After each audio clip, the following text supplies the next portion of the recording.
Exactly right. So we have Putting it, people on with us, but we also have people like watching too, right? yeah, Streaming on the yes, YouTube live stream. And in yes. fact, it is Oh, live. there's Ray. I see Ray in there. There See, you go. I actually should be turned the other way because I'm getting a horrible glare off the sun that's coming in. But so I can't technically see anybody because it's all blurry. I feel like I just got my eyes rinsed, dilated. well, welcome to being old. Everything looks blurry. We Oh, just got trust me, I'm more worried about the other things. Yeah, the lighting here just changed. The sun passed the hour, but so it's all good. Welcome everybody. yeah, a little change of scenery today. We're upstairs at Old Virginia Tobacco in Old Town Alexandria, thanks to our very generous host who's just hiding off camera, the one and only Gary Pesh. I'm very How grateful. is Gary? Okay. How are you, Gary? The voice from the off. And I'm very happy to have George sitting next to me yet again. And of course, joining us all the way from Miami, Pete Johnson. We thought it would be a great opportunity one day before Halloween to talk a little bit about one of the truly iconic annual releases or limited releases in the cigar industry, and probably one that truly set the tone for a lot of brands out there when it comes to these seasonal specials and releases. And we'll talk about all of that. But first of all, I want to thank everybody for tuning in today, whether it's here via Zoom or everybody joining us on the live stream. For those of you watching via YouTube, if you have questions, please make yourselves heard in the comments. I'm always checking and will happily forward your questions to either George or Pete. And so without further ado, let's get it rolling. Yeah. I'll get my Wolfie Redux here fired up, and I'll let George take it away for a moment. So, Pete, Are one you thing. both smoking the wolf? Yeah, we're both. No, we're going to share. We're going to smoke one, and I'm going to save one for later, and we'll pass it back and forth. I thought maybe you had two different monsters. No, because I have a whole casket full of monsters back there, but I grabbed something else because I was in the mood for something different. we're trying to keep it current. This is a cigar that people could reasonably expect to have found at a retailer in order to celebrate this monster Q&A. So, but by the way, as I've said repeatedly, these are smoking absolutely beautiful right out of the box. Like it's just they're I can't get enough of them, which is probably true. George, I've been really blessed, working with the family, obviously, but the fact, I mean, listen, it's been 21 years working with the family, and we've been through multiple growing stage pains, right? But right now, like, it just seems like everything is like on pace, like perfectly. Like, I don't know what it is about. Don't say that out loud, man. Tomorrow's the 31st. It's a reverse. You want everything to catch fire tomorrow? Yeah. No, everything else in my life is catching fire, but the cigars, like I just got new samples up for next year's product that I've been working on, and when I put something in production, I always fear that something's going to get lost in translation, and everything's just on point. Like, just I've been really happy with everything I light up, and I'm excited for the future, but really blessed that I have a family that really takes care of the product. So there you go. Well, and that's all I got for you. I thought the monster smash. Yeah, it's right. End of show. See you guys. Come back next week for another in-depth examination. I told you that the way the monster smash is burning, those it's like one cigar after another as a revelation. They're just this beautiful surprise, and they last just long enough that you're happy that you got to smoke it, and then you look and go, can I burn another one? Can I do like the next Monster Smash in the box before I got to get up and go somewhere?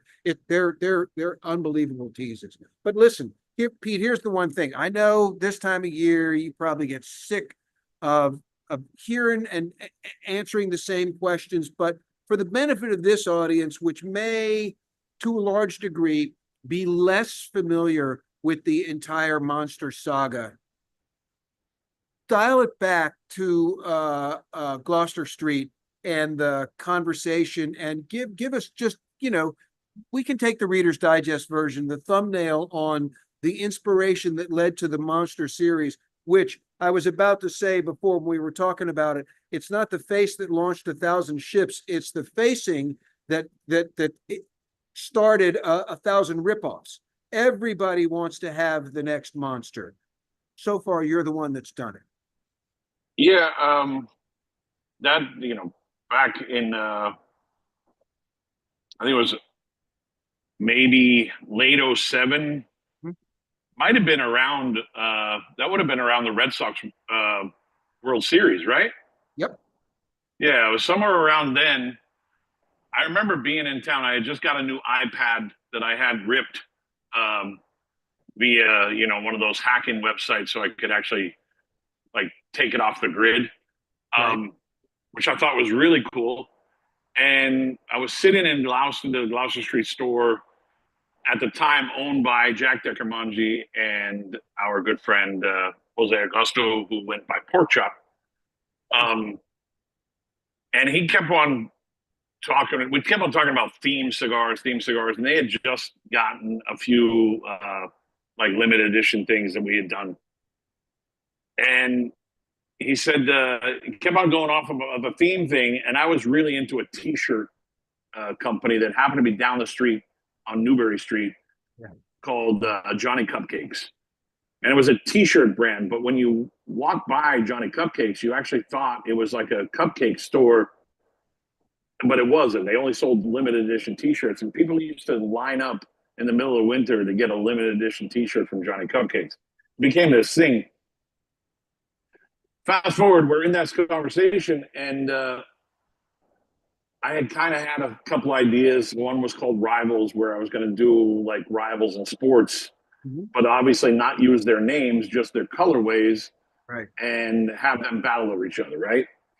Like Lakers, Celtics, Yankees, Red Sox, stuff like that. And he pulls out a Nike sneaker because he was a big sneakerhead back then, even back then. So you're talking about Even back 2007. then, he was maybe a little bit ahead of the manic collectability in the flippers market. Huge sneakerhead, probably had a big investment just in sneakers. I think he had more sneakers in the store than he did cigars at the time. And the first one he pulls out was actually a Frankenstein Nike. And as soon as he pulled out the Frankenstein Nike, I was like, oh yeah, monsters. That's a great theme. That's easy. Like everybody knows monsters, and I'm like, shit, no one's doing it, so why not?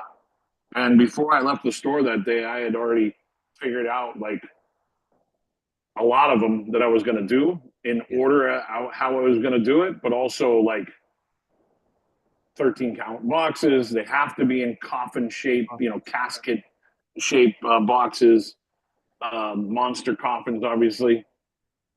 The price point was going to be $13. So again, I pigeonholed myself to $13 for the rest of eternity, which I'm okay with. Eventually I'll start losing money, but for now, the Garcias have been pretty generous with that one. Consumers really appreciate that. The fact that the Monster sells today for what it did in 2008 is pretty cool. Yeah. So nothing got raised, and we've been through obviously a lot of regulations. And ultimately, I'm able to keep a lot of those price points that way because of the regular production product that we sell. And all the other limited editions we sell, the monsters are definitely that trick or treat. But yeah, it was kind of like a slam dunk for me when I started thinking about it and really going through the deep dive of monsters. So it was pretty quick when I realized how many ones I wanted to do and which ones I wanted to kind of pay attention to and how I wanted to kind of pay homage to that monster.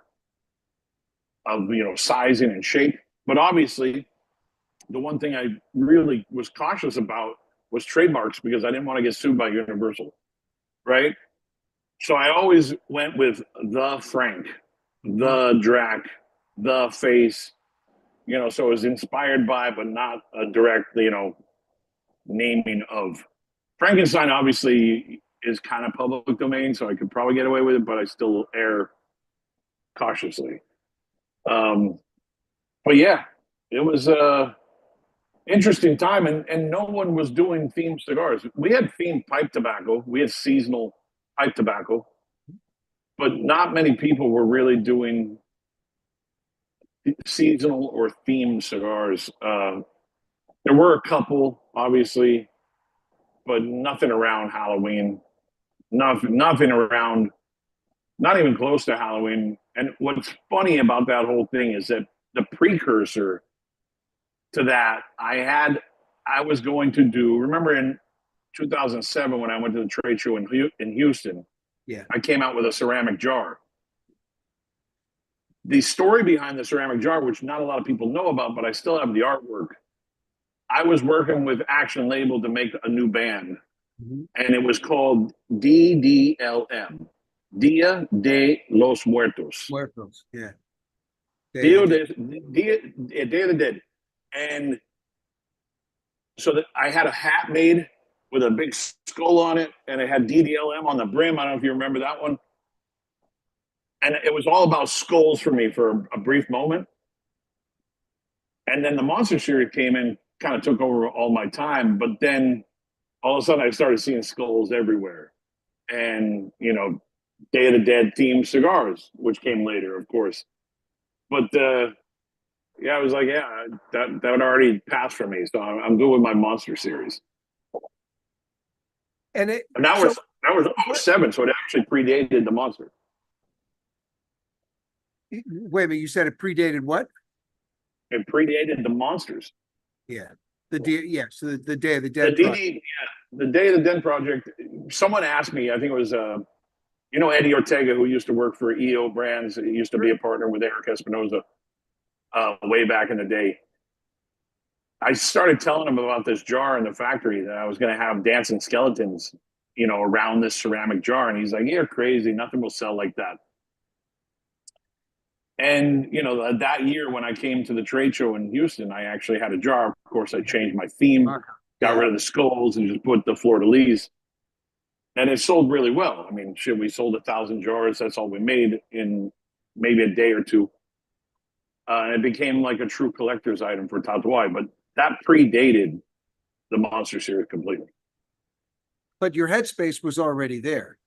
I mean, if you think about it, it's a short hop from Day of the Dead. Although, theoretically, the classic Monster portfolio is a little bit deeper in American consumers, identity. In other words, truthfully, Day of the Dead marketing, which now it's an excuse to sell beer, but it used to be something that actually had familial significance, whereas the old days Halloween was a kids event. Now it's mostly adults, but thank goodness that you did. But what I was thinking about was, I like that you said that when you're there in Gloucester and you're thinking about the idea, you almost automatically arrived at the first range of the monsters that you were going to do. In other words, the classics that even then were 70 years old. But when did you decide how you were going to integrate the modern monsters? Because there's an age group that responds to them more, like Chuck and Tiff and Face, all of that, Freddy. Those things mean more to a lot of people than Dracula, Frankenstein, and the Mummy. What it was? I love the classic monsters really a lot. I mean, I grew up with Friday the 13th and all these movies like that, and Halloween, Michael Myers, Leatherface, obviously. But I was really into the old monsters only because I fell in love with this movie. Abbott and Costello means there was Meet the Monsters or something like that. It was a comedy, obviously. It was one of those movies that I watched constantly. And here it is, sunny but raining in Miami. There you go. Just on 5 feet away from me, we have a curtain of rain coming. So I was really in love with the old monsters, but I was like, okay, I don't want to like blow everything in the first few years because Right. I could like Be done with do it. all the classics, Yeah. and then it was like kind of boring. So I said, okay, two old, one new, two old, one new, two old, one new, and then that was the theme. That was the recurrent theme. I was like, so people were actually looking forward to the next old monster or the next new monster.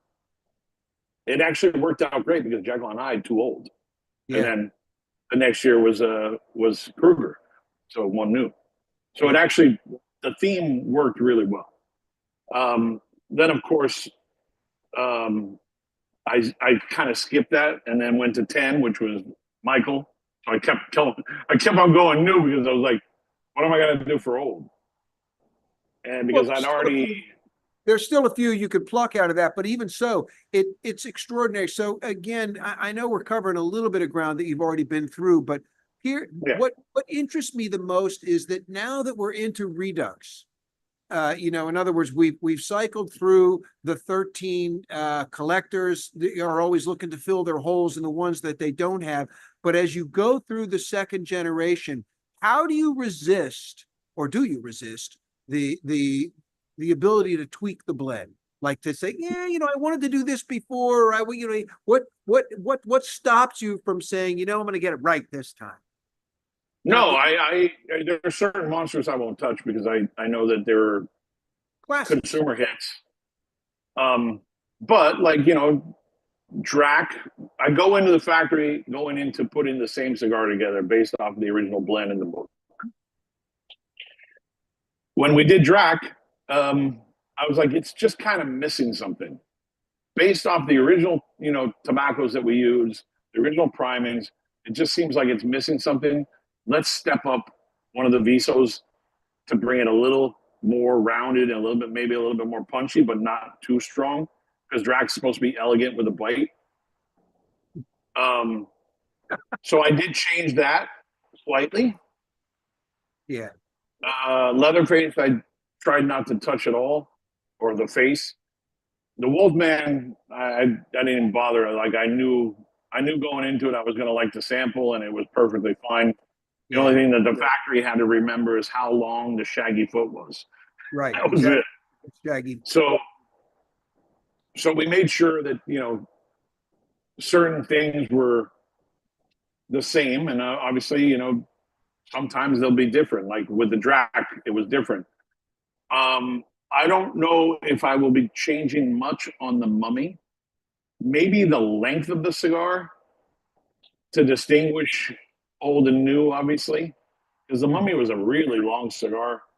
Well, also a huge hit. So if it's one of those things. Each time you have a challenge to live up to people's memories of the original release, which is so strong and so powerful. And when we're hanging out with people, they're like everybody's got a favorite, everybody's got a classic, everybody's got the one that sort of they landed on, and then they said, "Oh my God, these are so good," and then they got to go left and right. They got to fill in what they didn't have, and it's the passion is really something to behold. It's a Yeah, great experience. I know it might be a headache for you, but it's absolutely really, really rewarding. the main thing for me is to put together a good cigar. I mean, Yeah. that's ultimately, if I smoke it and go, that's it, or that's at least as close as we're gonna get. I don't really try to mess with it too much after that because I want to make sure that it's flavorful, got all the notes that I remember. And is it going to be exact? No, because crops change, but will it be somewhat in my comfort zone of that memory? Yes. So I try not to go overboard. But again, I upped the priming on one of the Visos in Drac just so it was almost like a low Ligero. But you didn't And get the inside of the box. ultimately, what's that? No, and I But didn't you paint didn't the paint inside of the the box. inside of Yeah. the box on the Redux. Yeah, so ultimately, the cigar changed, but it actually made me more fulfilled as far as the flavor profile went. Mm-hmm. Based off of new tobaccos on the old blend, it just wasn't enough for the palate for me. So I was like, okay, it needs to be a little bit more. So it So was the just a tweak, way to round it out. Right, the tweak blend was designed to get it to respect the ambition and the flavor personality of the first generation. Yeah, exactly. Speaking of Pete, I'm curious when you initially set out to create these monsters, how did you go about the translating the theme into the actual cigar experience on an aromatic level and in regards to the taste profile? Well, that's just me being a nerd.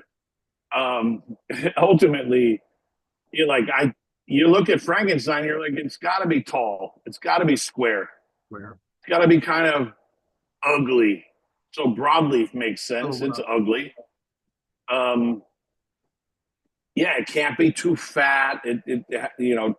Frank was very lanky. Yeah, I had to try to mimic the look of the monster to the cigar in some way.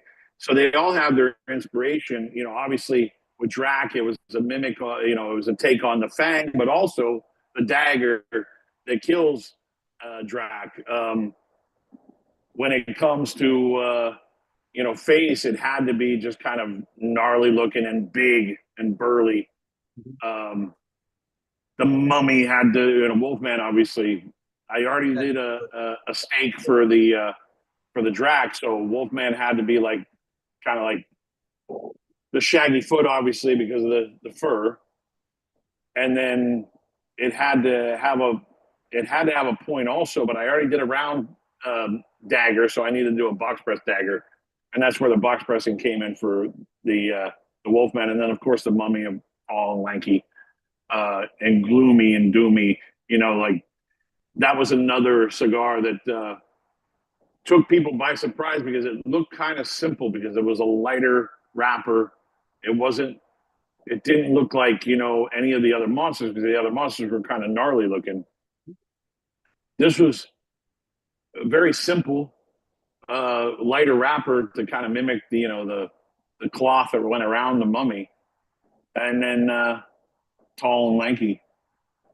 But the blend did not. The blend was Oh far. yeah, the blend had a cool elegance to it, but they could kick you in the butt if you weren't paying attention. So I think it was an elegant cigar. The Mummy was. yeah, I go into all of them with the same thought process, like what represents this monster to me? Okay, it's got to be like this, or it's got to be like this. Right. It has to have a The Jekyll and personality. Hyde, the Jekyll and Hyde was fairly easy. There was a mold set that I wanted to use in the factory, which was a 109 mold set. Mhm. And I was like, okay, I'm going to use this mold set because I like the shape.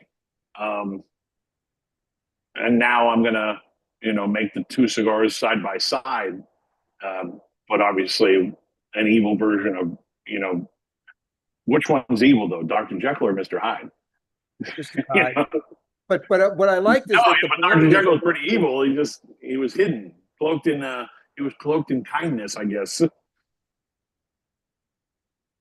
But yeah, sometimes the shape doesn't totally mimic the monster. It just kind of it ends up falling into place because it's something I want to use. Mhm. And it's also trying to mix it up so the monster doesn't always look the same. Yep.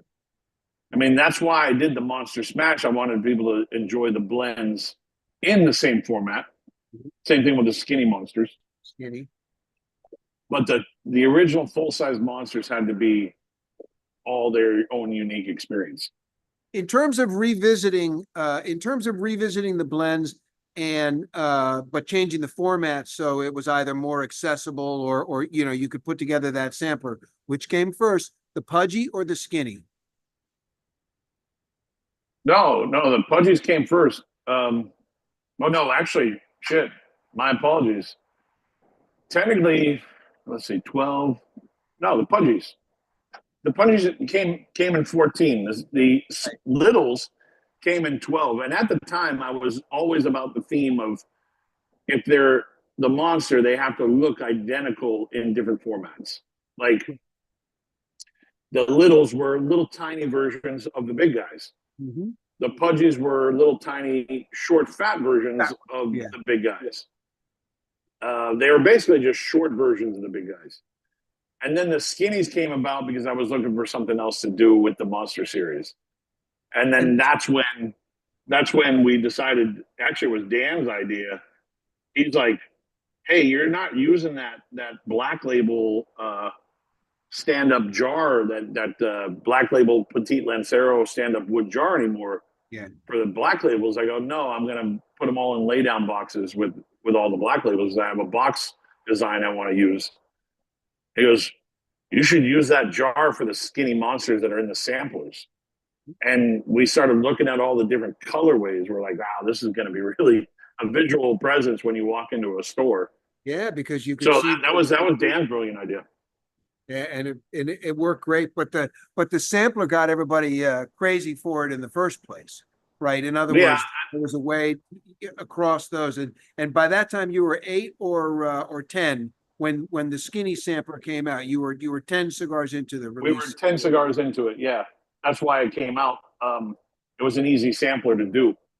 But like right now, it's like the question: do I do another format in the stand-up jars also? I mean, it would just, we have this rule now that if we have something new coming in, we have to get rid of something. Because the portfolio is pretty deep. And then we just have to look at the portfolio and see what's not performing, and ultimately, like begrudgingly, have to cut it because it's something we don't like doing, because we made them for a reason, which was to smoke them. So when we have to cut something, it's kind of like saying goodbye to another dog, But there's nothing wrong with the idea that you retire them for a little while. You should be thinking about this like Disney's Vault, right? Yeah, that's what we do with them now. Is we kind of put them on the shelf to kind of sit back and right. learn a little bit, and then we bring out like the T110 stuff. That's what I'm working on right now, is a new T110, obviously, in the Corojo, which I don't know if anybody's a Saints and Sinners member, but if you are, I know Ray's a Saints and Sinners member. I'm glad you got your kit, by the way.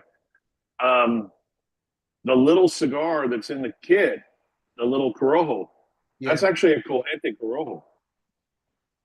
So that's like a pre-launch of Cojete Corojo, Exactly. but I'm not gonna do it first. I'm actually gonna do the T110 Corojo first, and then come out with the Cojete Corojo. Yeah, I'm a little bit. I want the members to have like an exclusive for a little bit. Right. You want the SNS crew to have bragging rights for a longer period of time. I guess, for lack of better terms. Yeah, no. I mean but that's legit, because that's the privilege that they earn. The club has definitely brought us to a different level. So I like to treat them with a lot of goodies. And a lot of times I like to give them first crack at something new, obviously. Well, and you're also you can beta test certain things with them, right? Because you're going to get feedback. They're never it's not like they're not registering their thoughts. Well, sometimes we get good feedback, and sometimes we get the most obnoxious, like all the cigars are unsmokable. We get that feedback. One year we actually had someone tell us that all the cigars were unsmokable except for the little bundle with the red band. So that instantly told me that the guy didn't know the brand, because the little bundle with the red band were little Jasons. Yeah. So he didn't know what he was talking about. Yeah. But yeah, now it's pouring, by the way. I don't know where this rain comes from in Miami, so welcome to Florida. As my wife says, welcome to the rest of your life. Exactly right. That's it. Embrace it. You're gonna start hearing it. Really, it's getting I'm looking for a rainbow. Yeah, it's actually getting stronger. Luckily, I'm like under an awning, but now it's windy. Again, I'm here. I'm tethering because I don't know. I'm hoping my tether works fine, because somehow my Wi-Fi in my house is not working properly. Doing just fine so far. Yeah. We have Good. no complaints. And should anything happen, we'll vamp for a few minutes while you figure it out. If I So can't tell they're on my own phone, I'll switch to my wife. Yeah. So I like the idea that you're that you're already working on a new wrapper version for something that is already a hit that people are into. So you continue to teach people about the impact that these little tweaks to the blend can make in and how it can really open up their palate. I'll be like so many people have told me you have to have a different blend in the Tohonu 2012 Corojo. I go, same blend. Yeah. That Corojo just changes it. If I went a little higher on the priming of the Corojo and did like an Oscuro in the Corojo, it would actually taste more like the other one. But since I went, light and creamy, Yeah. it actually alters the flavor profile a lot. Can you hear that? No. I I have think these downspouts that come like right next to me that are like pouring just out. gushing water. Like we opened up the Hoover Dam or something. Right. The heavens are right there. Well, fortunately, it's not affecting us. Good. To me, it's awesome. We're lucky just to be able to, spend this little bit of time with this. But I want to jump to what you said you're going to do tomorrow. When you go to a retailer event for Halloween. I'm not going anywhere. Yeah. I'm jumping on a herb. Just like we're doing now, I'm actually jumping on another herb. Oh, cool. So it's good. So I'm not dressing up. Was that the question? Am I going to dress up? No. No. The question wasn't when you're going to dress up. Is wherever you go, or people are like, okay, so we're going to show this movie for this monster, or there's got to be a. But I have one, especially based on what you said about the classic monster movie that you love, the one that you're talking about. That movie has a distinction, and I think you should go back to remember we did the Boris after the the year after concurrent with Drac, we had the Boris as the actor variation, the tribute. You got to do a Glenn. You got to do a Glenn for Glenn Strange, because he's the only guy in the whole Universal portfolio that played all the monsters, sometimes in one movie. I want to show you something very cool that if I can find the picture that will be showing up. I can't get it done in time. I was hoping to get it done on time for his birthday, but the cigars have been done for months. But the boxes, I always fear whether or not they're going to sit enough time to breathe. I don't know if you can see this. Yeah, great picture of Boris. Now he's breaking up. Now I'm breaking up. Yeah, now you're breaking up. Can you see it? Yeah, I love the picture of Boris. Yeah, so that's what's coming. His birthday, by the way, is November 23rd. Right, 23rd. I don't think I can get him on the streets by then.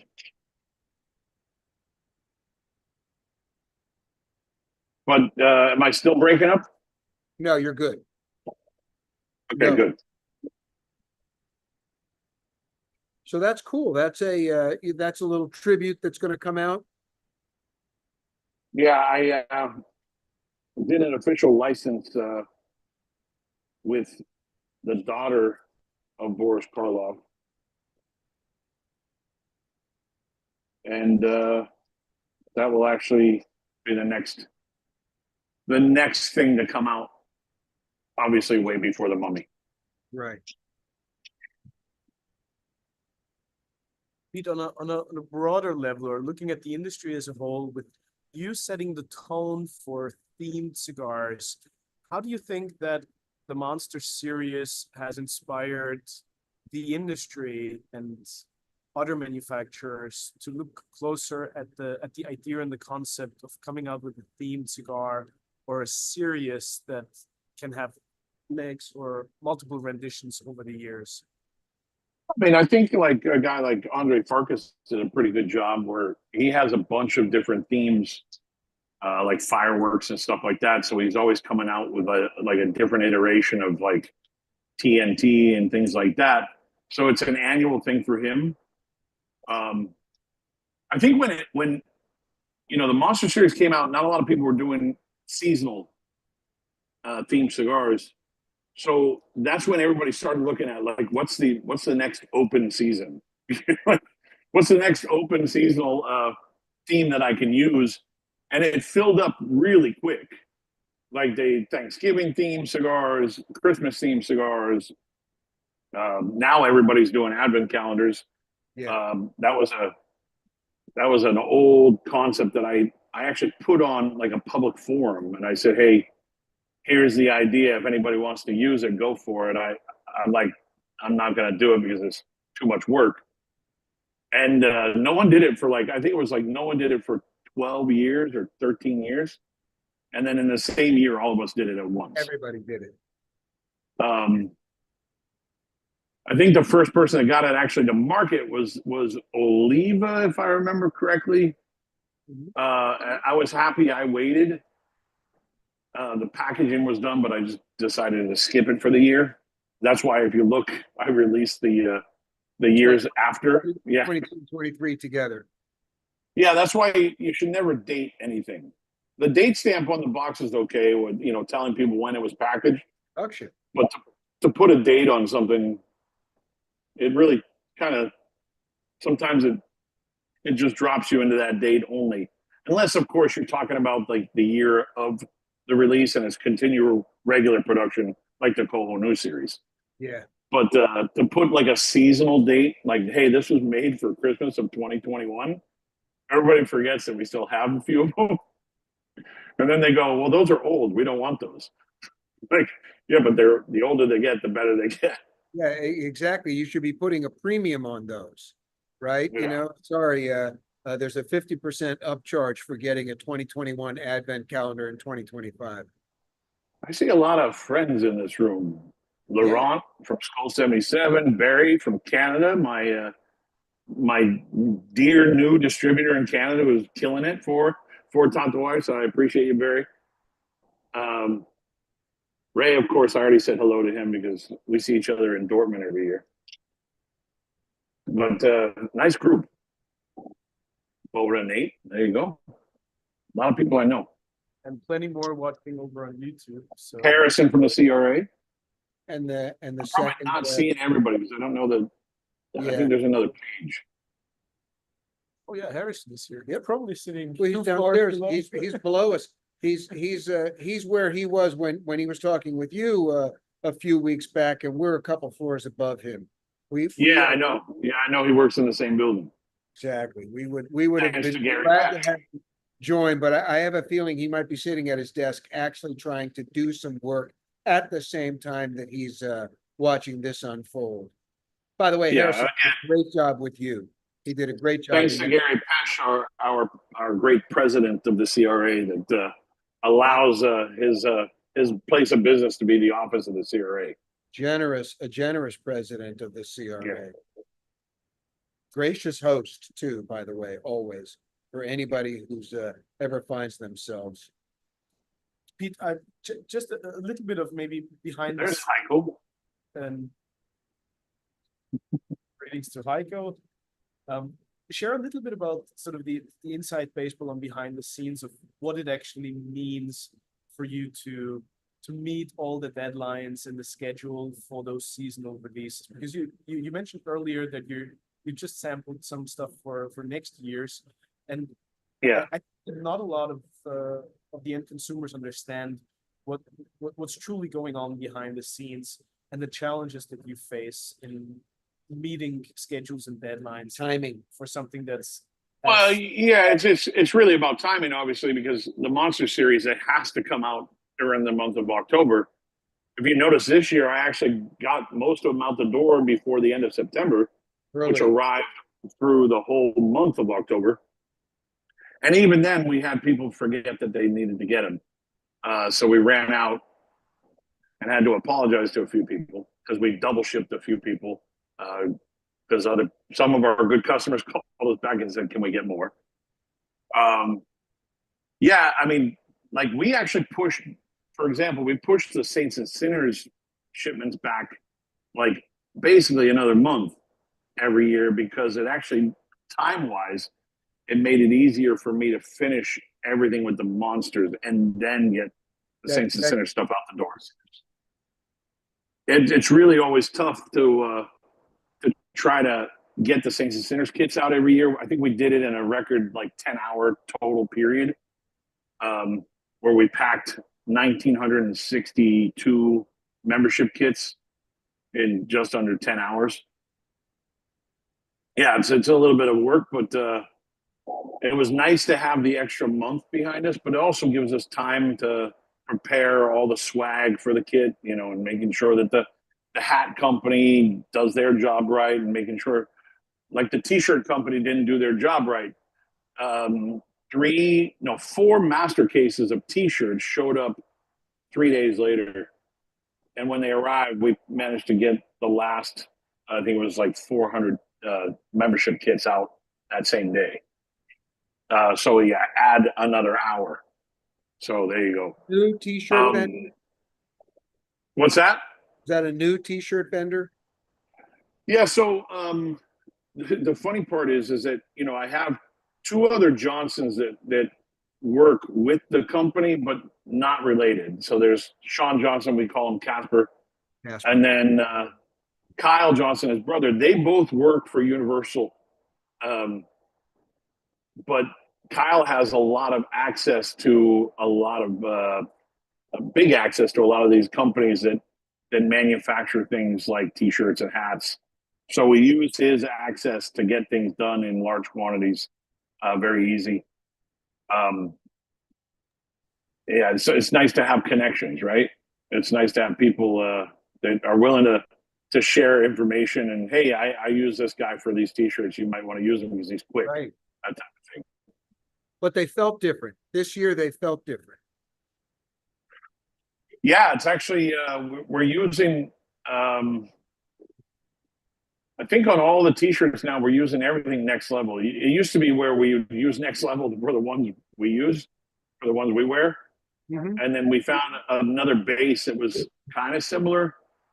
But I think we moved everything to the same thing now because we do everything on demand, print on demand, because it made more sense instead of having a stock t-shirt sizes. We always end up with a lot of smalls left over. Of course.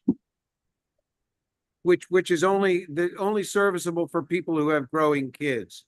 You send your children to school with a Monster lunchbox and in an S&S t-shirt. Here's another great example. We use the same membership card, people, that the CRA uses, thanks to Harrison. Oh, thanks to Harrison. I mean, Harrison gave us the information and we were able to utilize the same manufacturer for the membership cards because they batch everything super quick. Mhm. Unfortunately, to the guys that join late, because we always have a few guys that like, dude, I forgot to join. He said, can you hook me up? I'm like, dude, you won't get a membership card because unfortunately they do everything in a big batch. As long as they get their challenge coin, they're all right. Yeah, we always end up with extra challenge coins because someone loses them. Everybody either wants a spare one to, you know, put on the dresser at this house and then keep in their backpack at all times just in case they end up at an event and they forget their coin and get challenged by someone. Eventually, you're going to have to create a monster coffin-shaped display for the challenge coins. Okay, that's a great idea. That's actually a really good idea. I'd have to go digging to find all of my original coins. Anyway, listen, I like the idea that, Redux gives you a chance to revisit, and it gives people who are like maybe later to the Monster Collectors Club an opportunity to experience what happened the first time around. And it's cool to be able to, take old ones out and compare and look at what age has done and how it evolves. But have you been thinking about the idea of another series? Yeah and no.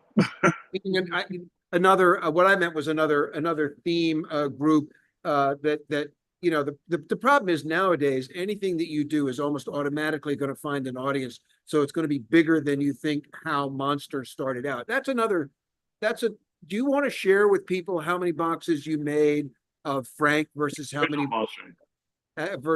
you had to make for Yeah, I mean, like when we did the Monster Series originally, it was 666 boxes. That was it. yeah. That was it. No one cared the first year. You were a retailer that actually sold the monsters that first year. No one really cared. I knew people that got 8 boxes of them, put them in their vault, and then if they were to sell them, they could probably get 3-4 grand a box for them now. But then eventually, like when we did the Frank Redux, it was 5,000 boxes. It was a big number. But even that was not enough to satisfy the demand that had grown by that point. In other words, Yeah, and Monster... Frank Redux obviously came out during the pandemic too, so it was a little bit of a, one of those weird years where everybody wanted, cigars to have at home. So I think if they had a chance, they would have bought, 3-4 boxes a piece just to hold on to them. And that's funny that when we did the Drac, I actually did less. I actually did a lower number on the Drac. On the Drac Redux? Yeah. Yeah, I wasn't quite sure, but I ended up doing, I think, like 4,000 boxes. That what you just did was affect all these guys. They've gone back with their little label maker and put a higher number on the boxes that they have hoarded following that release. Going, oh, there's fewer. This is this just sprang upwards in value. Well, that was the other concept, the other thought process that I had is like, some monsters were more popular than others, so maybe I'll do a few more of, certain monsters. And then I realized that I should just probably stick to the theme and do always the same, because eventually someone's going to want them. Like I've had a lot this year, especially, I've had a lot of retailers call and ask for more. I mean, the only saving grace we had was we had an extra 100 boxes worth of cigars in Nicaragua, and they were able to make boxes to fill that extra 100, because again, we don't make exactly 60,000 65,000 cigars. They make 67,000, and we always end up having leftovers, and that's where our buddy Dan Welsh from New Havana, or Surrogates Dan, he likes to call it everybody's leftovers, ELOs, because we always end up having extra cigars laying around the factory, like the Monster Smash. I have as little as 60 of one of the Monster Smash cigars and as many as 1,900 of one of the other sizes. So what do I do with those? I have to bundle them up and maybe divvy them out to retailers. Of course, like the creatures, I'll keep to myself, but all the other ones are kind of fair game. Well, originally, I told them, I go ahead and box them all up, and then they're like, we only have 60 of them. You should launch a haunted warehouse supermarket sweep where people spirit store. Yeah, exactly. It's a pop-up, and that should be like you earn. That's actually funny. You have to bid. You have to bid on the ability to go join that haunted house warehouse sweep on Day of the Dead. So it's like a live auction for the ability to be one of the people that gets to go through, and then you just go through and you're grabbing all this stuff from there. And by the way, it should all be blind. Nothing should be visible. They shouldn't know what it is they're Oh, being able to choose. it should be, 13 different doors, and do you dare go down Which this one do you hallway? go through? There it is. I'm telling you. You think I'm kidding you, but guess what? People would absolutely sign up for this and be like, oh, I get to go through the warehouse and try It's blind brilliant, dude. at I story. have to say, like, if people are in the cigar business and they don't know George Brightman, it's about time you go and sit with him, because he's going to give you a lot of great ideas. Very true. Pete, we have a question for you from Ian, who's here with us via Zoom. Chime in, Ian. Okay. Pete, hi. We met at Pura Sabor about 5 years ago, and How are you, Ian? I'm smoking the ME, which I'm enjoying. I did have a big meal beforehand because I think I needed it. It's a powerful cigar. Yeah. You told me then that I think you were going through a phase of not smoking anybody else's cigars, just your own, so you would do it. You've got a huge portfolio. How do you sort of keep track of the different blends and so on, and not sort of get confused? And also, I have a suggestion. Yeah, I just give a suggestion for a theme. I know you're a musician. AC/DC song titles. How about Whole Lot of Rosie and Thunderstruck and Bells? Well, I will tell you that AC/DC is one of the toughest bands ever protecting their marks. So I probably wouldn't want to go dancing with them. Okay. They're very serious about their branding, and because we did a T-shirt for ourselves at the trade show one year that just said PJHC. It looked like AC/DC, and someone said, "Yeah, they would not like it." I go, "I know. I've heard stories how serious they are when it comes to trademarks, and and brand identity." So it's something I wouldn't want to dance with. As far as the blends go, luckily, I think I still have a pretty good memory, so I try to keep a lot of them in my head. I do have notes on my phone, so if I ever lose this, luckily they're somewhere in the cloud. So if someone hacks my system, they can probably find a lot of them. But there is a black book in Nicaragua that has everything. I was just going to say that the factory definitely has a record of the marching orders that you gave them for the Liga, and yeah, and then of course those blends had different names, like Blend 81 or Blend 103 or Blend 31. But nowadays, when I go to the factory and I want to use the Wolf blend, I just say, this size Wolf blend, and they know, okay, that's this. I don't have to give them the original blend. I don't have to say blend number 32, because it probably changed somewhere in the factory. that's the luxury of having created iconic cigars. Yeah, I guess it is a luxury, because T110 became its own thing. It used to be called something else. Yeah. And now when I go to the factory and say, hey, I need this size T110 blend. Yeah. It definitely makes it easier. And just another question, Pete. I'm a regular smoker, but I struggle to sort of identify.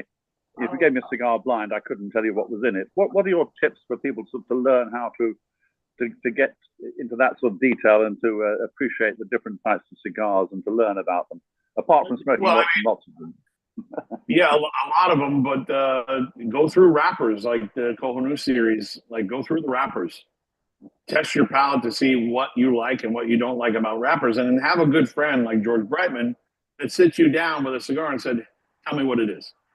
Because a lot of people don't know this, but George is the guy that kind of trained my blind tasting. He's the one that would give me cigars, most likely Cubans. That's why it was a little easier, because I knew the Cuban portfolio really well.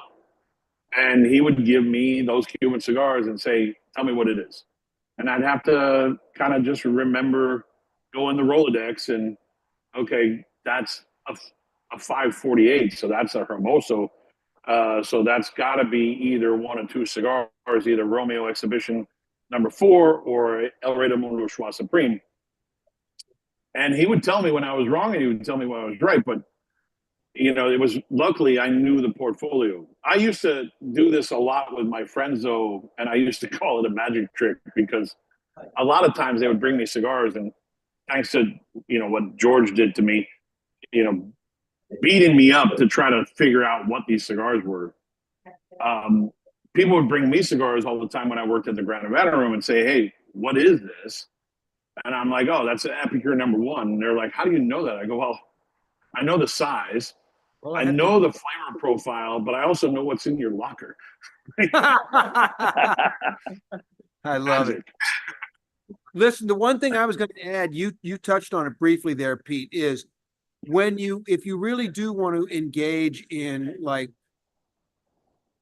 expanding your blind tasting skills, your palate recognition factor, get a partner to do that with you so that they're picking things to give to you and presenting them, free of anything else. And then have that person be aware, like even if you're just speaking your notes into your phone or something like that, but make your flavor comments about it recorded so that you can't modify them after the fact. And then you have a record of what your native response to the tobacco experience was. And afterwards, then when you look at, okay, here's what the blend was, this is what the filler was, this is what the binder was, this is what the wrapper was, you go, oh, okay. And then all of a sudden, when somebody gives you another cigar and you go, wait, but I know that taste before, I had that, it's that Mexican binder or whatever it is, different flavor will react. But if you have somebody doing that with you, you will remember, your engagement with it, the responses that you made, and it literally sets off sensory memory. Yeah, the sense memory thing is huge, obviously, and that comes into play with wine. And sitting down with a glass of wine that someone just gives you, and you have to kind of guess where it comes from. That plays a big part in when you smoke cigars. And sometimes maybe you shouldn't listen to your friends, but like you're asking me about smoking a lot of the other people's stuff. Yeah, I still kind of concentrate on what the factory is doing, but obviously I still smoke a lot of Cubans because I want to see what they're doing. And then of course there's the occasional cigar that a friend gives me that I'll smoke because I want to support my friend's brand. But I was sitting with Dion from Illusione one time, and there were a lot of people who would give us cigars and say, "Hey, can you tell me what this is?" And I always say, never listen to your friend's opinion if you have an opinion in your head already. Because Dion actually, I was smoking a Cohiba, not knowing it was a Cohiba, aside from I knew the size and I knew the flavor profile. But I ended up having Dion convince me out of the Cohiba thing. And I went in a totally different direction, which was wrong. And I went back to the guy that gave me the cigar. I said, I don't know. I can't remember what I said. And he goes, "No, it's a Cohiba." I go, "I fucking knew it. Like, I should never listen to Dion."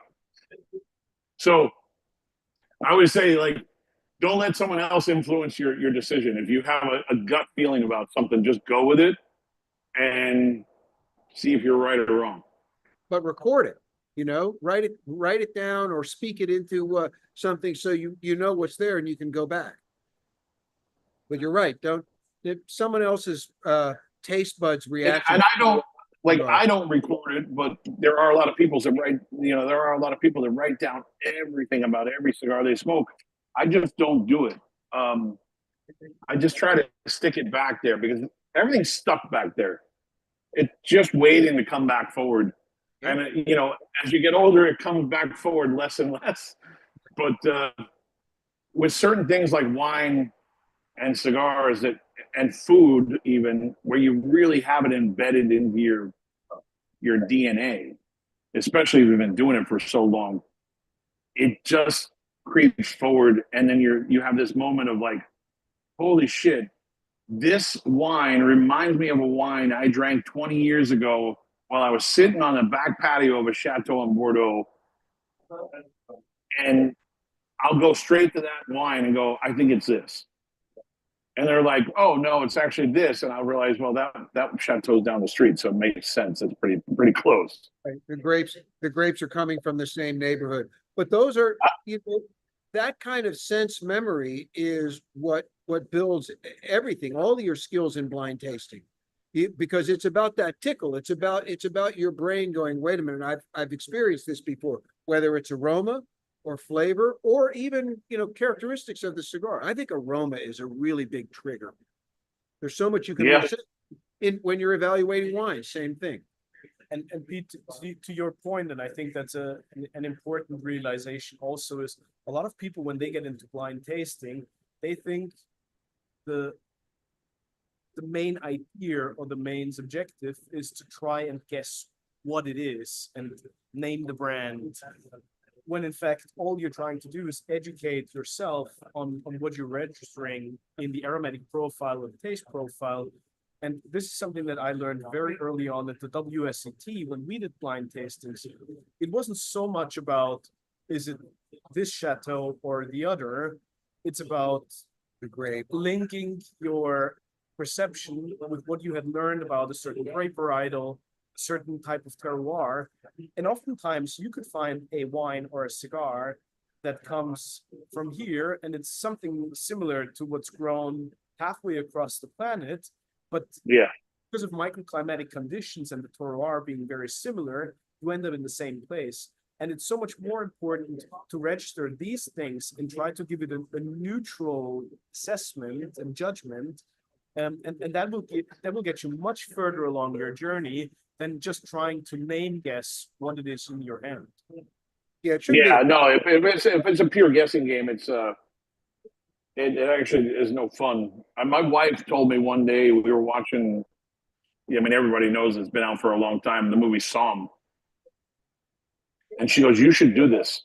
I go, "I like wine too much to actually torture myself like that. Like, I like to enjoy wine. I don't want to torture myself with having to try to figure out where everything comes from. I just want to make sure it's good wine. That's it."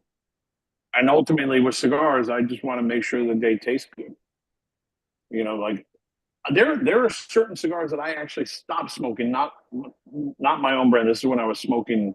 This was before I had my own brand, but when I was smoking a lot of cigars from across the world, I stopped smoking them because I didn't like the way they smelled. Like, I just gave up. But that memory also made me remember that most of the product that comes from that factory always smells like that. So I just refuse to buy into it. I just won't go there. So that's ultimately what happens. I got turned off by a whole brand and a whole factory because of the way a few cigars smelled. But I remember being in Rotterdam and someone was smoking a cigar next to me and I didn't see the band. I said, "I can tell you where that cigar is made." And they looked at me like I was fucking crazy.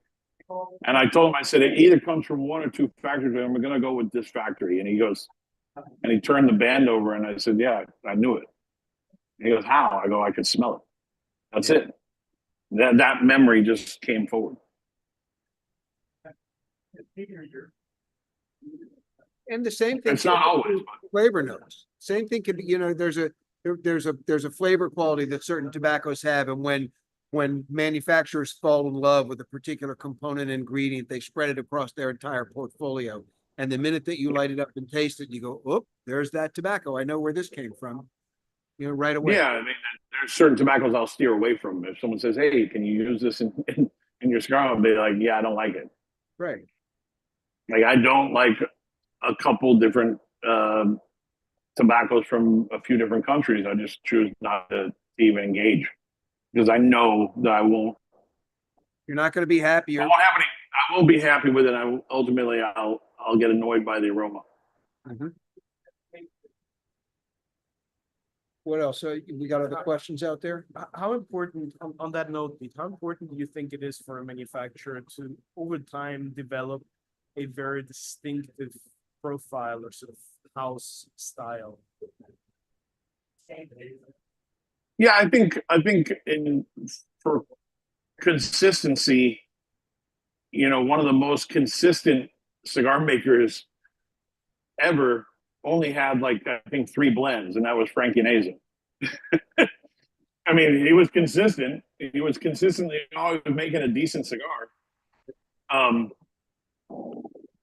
think if you look at the House of Pepin, there's there is definitely a path there with a lot of offshoots, but there's still a root. They all come from the same tree. There's a lot of branches.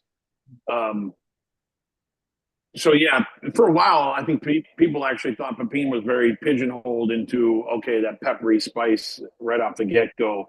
But then when you smoke a cigar like Flor de las Antillas that has like this different elegance to it, you're like, okay, they went into a different realm completely, even though it all comes from the same root. Yeah. I think the winemakers do the same thing though, where like I like this winemaker named Jonathan Maltis. He grows some of his grapes, but he buys a lot also, and he always does very trippy stuff where he's really engaged with Cabernet Franc, but he doesn't use it in everything. Sometimes he'll do 100% Merlot, but you still know that John Maltis put it together because of the style. Who else is like that? Shit, I was just thinking about this the other day with a winemaker that a great example for very unique style and always very very typical of his style was Manfred Krankel, Cinnamon. He was that guy that like, okay, for sure he put that together. And you could argue that, you know, the guy from Orange Swift, what's his name, Finney, Yeah.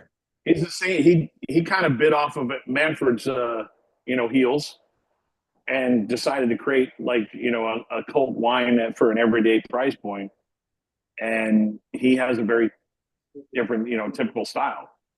He's got a footprint. Like, Yeah, you can recognize it. The same thing was true for Turley, right? There was a house style there, definitely a house style there that was immediately recognizable. And the truth is that, you know, the guy Randall, the guys that were the vanguard of the Rhone Rangers all had their house styles. They had their little, I don't know, picks or their passions, and they wanted to infuse that in their winemaking, and the personality was evident right away. Yeah, I mean, I know a lot of cigar makers that have one particular tobacco that they always use in almost every cigar they make. And you can taste it, you can smell it. So, you know, I think with what Pepin and we're doing in the factory, it tends to be fairly simple in the sense that we're always using classic Cuban seed varietals. We're not really going off the reservation and trying to get trippy with anything else. We're just trying to, you know, kind of reminisce of, you know, what I love, but also what Pepin came from. But yeah, so in that respect, it's also why the portfolio is, as far as Bitolas go, classic galeras. You know, in other words, the shapes are exactly what you would see if you went back 50, 60 years ago into the factory floor. They're making the same shapes. Yeah, and honestly, a lot of those shapes became out of fashion, but you know, we still make them because we love them. Like not a lot of people smoke dahlias or cazadores. There are, you know, a sector of people that really appreciate them and love them, but it's not a Toro, which everybody loves. It took me forever to put a traditional Toro, like a 6x50, a straight 6x50 into the portfolio. It took me a long time. And I eventually came out with Toro sampler packs. The fresh packs are Toros, traditional Toros, which I was like, I'm never going to do a traditional Toro. There's something about it that I don't absolutely love, but I did it in a tattoo line. If you're making 5 and 5/8 by 48, you're so close, but you're making an old school Bitola, not a you know. Well, 5 and 5/8 by 46, a classic Corona Gorda, right?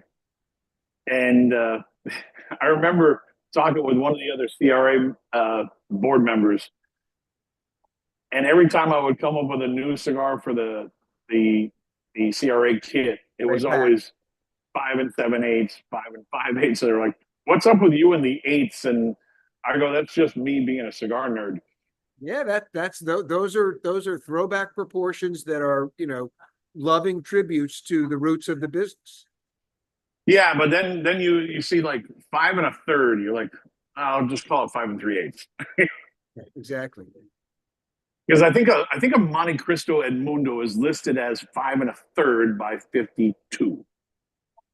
And I'm like, okay, 5 3/8 is close enough. I love it. I mean, that's when you start getting into real big details of like how much you really want to frustrate the factory. Hey, they're all sized in millimeters. Yeah. I need exactly 114 millimeters.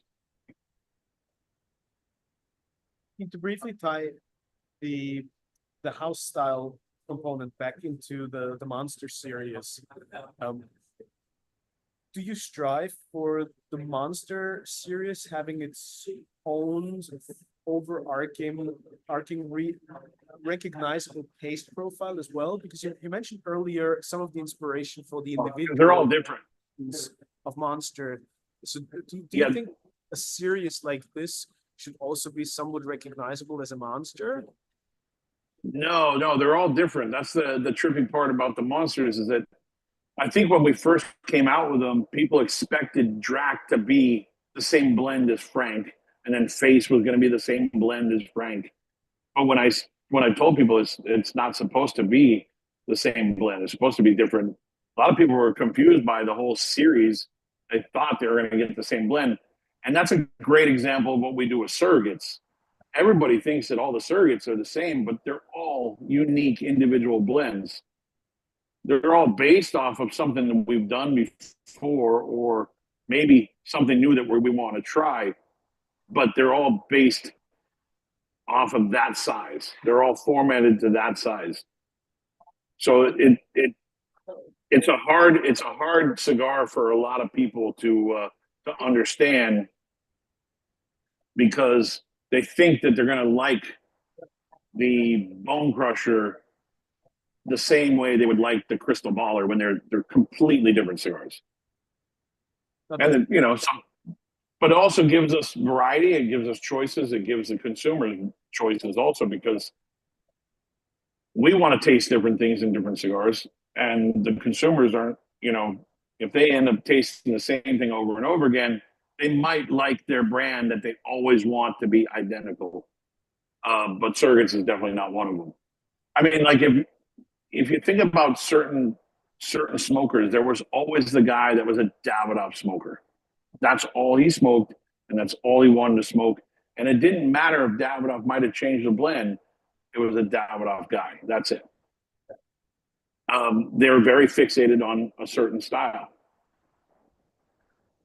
With our portfolio, you're getting a Cuban portfolio as opposed to just a brand of Tatuaje. Because the Cuban portfolio is so all over the place. Well, not anymore, but it used to be. It used to be where you could taste the cigar and go, yeah, that's an H. Upman, or that's a Sancho Panza. But now it's just like a wolf in sheep's clothing. It's always the wolf, and it's always rewrapped in some other costume to make it look like or feel like a different cigar. I mean, the reason I brought this up, and I think it's very interesting, is that with a series that's seasonal, limited, and enjoys such a cult following like the Monster series, certain people will buy into that purely because they've been collecting the monsters throughout the years, when the cigar probably does not necessarily link in with what they're normally smoking in terms of taste profile. So for some people, that's the challenge, but at the same time, you almost force them to explore different things and go down different alleyways in order to explore the variety and the diversity in your portfolio. Yeah, and some monsters are not their cup of tea, but they buy them, to at least try them. And I've seen it many times where I'm like, hey, listen, I didn't like this monster as much as I did the last one, because I liked that last one so much, and be like, hey, anybody want to trade the new one for last year's type of thing? That happens a lot. But that's the beauty of samplers too. That's the beauty of the samplers. Yeah. Is people, you're literally sparking their palate. You're leading them in different directions. Yeah, the one thing I'm going to change with the Monster series is someone begged me to do it recently. They're asking me to put the names on the bands instead of just the colorways. So the next time I run out of bands, I'm going to reprint them, and actually I'm going to have the name of the monster on the band. So that just takes me maybe an hour on the computer to do that. to add the names to every band color. That way people can actually know what monster they're smoking. Because I don't have a color chart out there. And I also found out that a lot of the cigar smokers were colorblind and they couldn't see the color chart either. So they So wouldn't know.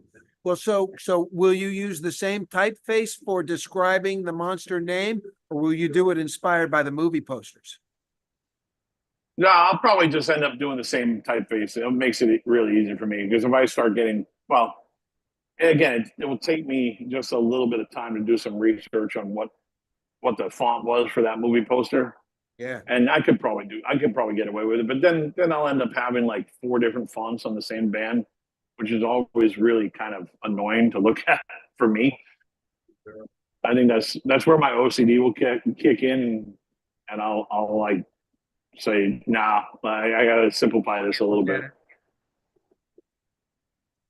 A brief follow-up question on the taste and memory aspect from Sebastian, who's here with us by Zoom. How much does the surroundings, the location that you're in, the climatic conditions, and of course, Ambient environment. how much does that factor in for you? Oh, dude, I mean, there's nothing like smoking a cigar in the factory. I was in the factory yesterday here in Miami because we got a new roller that Pepin was actually at the factory testing her, and he immediately called and said, "How many more Kohonu 2006s do you need?" I said, "Well, I need Kohonu 2006s because I have very little inventory, but I also need more Unicos, which is the torpedo." And he immediately changed her mold set and put her on a pyramid mold set to test her on that. And he got really excited about how well she made, shaped cigars. So ultimately I went straight to the factory, walked in, he handed me a whole handful of cigars, and I took one, gave the rest to the chief of production, and I lit it up immediately, and I was in peace with it because even fresh off the table, it was still burning like a razor. So she knew how to bunch the cigar perfectly. And obviously these are people that, came up from Cuba that either were, went to the school of Pepin, taught by him, or were friends of the family. So Just gonna say. we have a full house. We have a full house in Miami. I'm really excited because we can actually get a little production running. But we're severely back ordered on Kohonu 2003s and Unicos right now, and Regios, another one that we're back ordered on. That was partially my fault though, because I decided to make really big runs of the Escassos versions, so I would have inventory for a while, and I forgot to tell them stop. And before I knew it, I was like, wow, I have a couple hundred extra boxes of Escassos U, the Unico version. And then I look at my inventory and say, hey, by the way, let's make some regular Unicos. So sometimes I'm a little bit absent, and I forget to go visit the factory and tell them to stop. Luckily for me, I have a lot of SW, which is the Churchill size we do in Miami. Sir Winston. I haven't done it in years, like where we did a big production. We'd always make a few hundred boxes, and that's all we would make. But for some reason, they're coming back into grace. I think the style of a Churchill is becoming popular again. And Statements I noticed, still to this day. I noticed a lot more demand for them. So I was like, okay, make a decent amount. But then when I tasted one off the bench from a roller who just came back to working with us, I was like, wow, she's making better cigars than she ever did before she left. I'm like, yeah, have her make the SWs. And I just kept her on that cigar for a while. I haven't had one bad one, so I'm happy about that. Could be the luck of the draw. Literally, the luck of the draw. Yeah. Did you ask the girl that was making the Unicos what factory she was trained in Cuba? Where did she work? I did not. I'm sure Pepin knows where I think she comes from the same factory in Baez that Pepin rolled at. I'm going to guess she probably does. I mean, there's a lot of people that come up from Havana, usually out of, either the H. Upman factory or the La Corona factory. Recently, I will say there was a roller that came by that worked at a factory in the center of the island, but it happened to be a local factory. It was more for the island, domestic production cigars. So the quality wasn't great. I will say that he didn't get a seat at the table. They all have to go through Pepina, obviously. The acid test. Yeah, I mean, I didn't see him rolling, but I ended up getting one of the cigars he rolled, and it just didn't look great. And come to find out, one of the girls that works in the factory that's been working with us for 20 years happened to be from the same town, but she rolled at the export factory. So it definitely showed a difference. Well, but people like that can be groomed up, because all that matters is that you're talking about the production standard you're asking for them to do. They know what they've been getting paid to do, what they've been doing in Cuba, but they come to a different marketplace. Yeah, I think it more than anything is that the space is really limited in the Miami factory, and Pepin has to be really careful about who he gives a seat to. So only heroes. Only heroes in Miami. Yeah, ultimately they're all either friends or people that were trained by him originally. So, and then there's a guy like Rene, our old guy in the factory, that still is the only guy that makes all the Picadora cigars, that makes fabulous Cuban sandwiches. I absolutely love what he puts together, and I'm not going to get rid of him because he's got old, frail hands. He still knows how to roll a cigar. We just don't put him on the regular long fill stuff. He's 80 plus, Really? and he's probably smaller than my mother. I think he's like 4 foot something.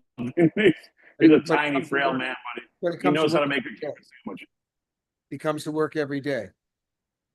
Yeah, mostly every day. There's some days where he takes off, but he still has a shot of whiskey every night before he goes to bed. He's one of those guys. Some people say that's how they live healthy. Whiskey or rum? He likes whiskey. He likes whiskey. I think when they leave the island, they start drinking like Johnny Black. Exactly. The thing they couldn't get there. Yeah, the only rum that I drink anymore. Well, occasionally I'll have a sip of rum here and there, but the one that I really kind of crave is one called Guayabita del Pinar, which is a rum that's made in the Pinar del Rio, but it has like a little guayaba at the bottom of the bottle, and that stuff can really get you loaded quick. I have one bottle here that I refuse to open because I don't know when I'm going to get my next one. But that's also a distillery that hasn't been upgraded or modernized or replaced. It's not like what Pernod did to the old Bacardi, now Havana Club distilleries. That's probably a pot still, and it's dirty and funky. It probably hasn't been cleaned in 30 years. There was a bottle shortage in Pinar del Rio for this distillery, and the problem is I had friends that were coming up. Well, family friends, obviously, that were coming back from Cuba on trips and bringing like 2-liter jugs, like old soda bottles filled with Guayabita. I'm like, I don't know if I'm going to favor that one. I think I like the glass bottle better.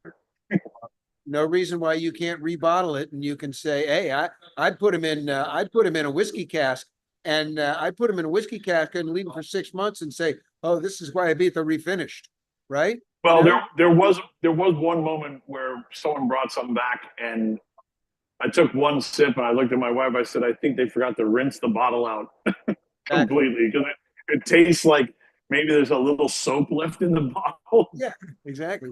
Whatever this bottle was used for first. Yeah, forget about what it was used for. They tried to sanitize it, but they didn't do a good job. Right. I love it. That's fantastic. So how Yeah. big is the Herf you're joining tomorrow? I don't know. It's probably about 50 or 60 people. I'm not sure. Every time I get on with these people, this group, it's always different. Always a different. Obviously, the moderator and a few of the friends that I've known. A lot of people from Pennsylvania, Jersey, New York area. A lot of guys that I met at Famous. One of them actually, husband and wife. They were American Airlines pilot and flight attendant for a long time. Retired now. So they hit me up like, "How about Halloween?" I was like, "Yeah, that works because at least this one's today, right?" So it's going to be interesting to see what everybody chooses to light up during that. Because they're going to be going digging deep in their humidor for flash credit, right? Oh, I have this. Yeah, I have to figure out what I'm going to light up. It's usually on that one I go pretty long, so it'll probably be a few cigars. Mhm. Well, I had my practice cigar to warm up before we started. These LLE, the Reserva, man, these things are absolutely insane. It's like a candy bar. Yeah, Contrast. I have some being found in the factory for our dear friend, by the way. Exactly Yeah. right. I did want to remind you because I knew that you would be following up, but believe me, every single Well, one. George, again, the pile of leftover cigars in the factory is the last number I looked at it equated to about 81,000 cigars. I'm telling you, Day of the Dead, people bid, they can do supermarket sweep, right? And yeah, it's no rhyme or reason how many are left over. Right. I remember I was with the Saints and Sinners group down in Nicaragua, and there was one guy on the trip that loved the original Wolfman, and I knew I had some in the cold room, and I said, "Do we have enough to put a bundle together?" And they said, "Yes, we have enough to put a couple bundles together, but one of the bundles we're going to actually have to rewrap because the wrappers are broken on half the cigars."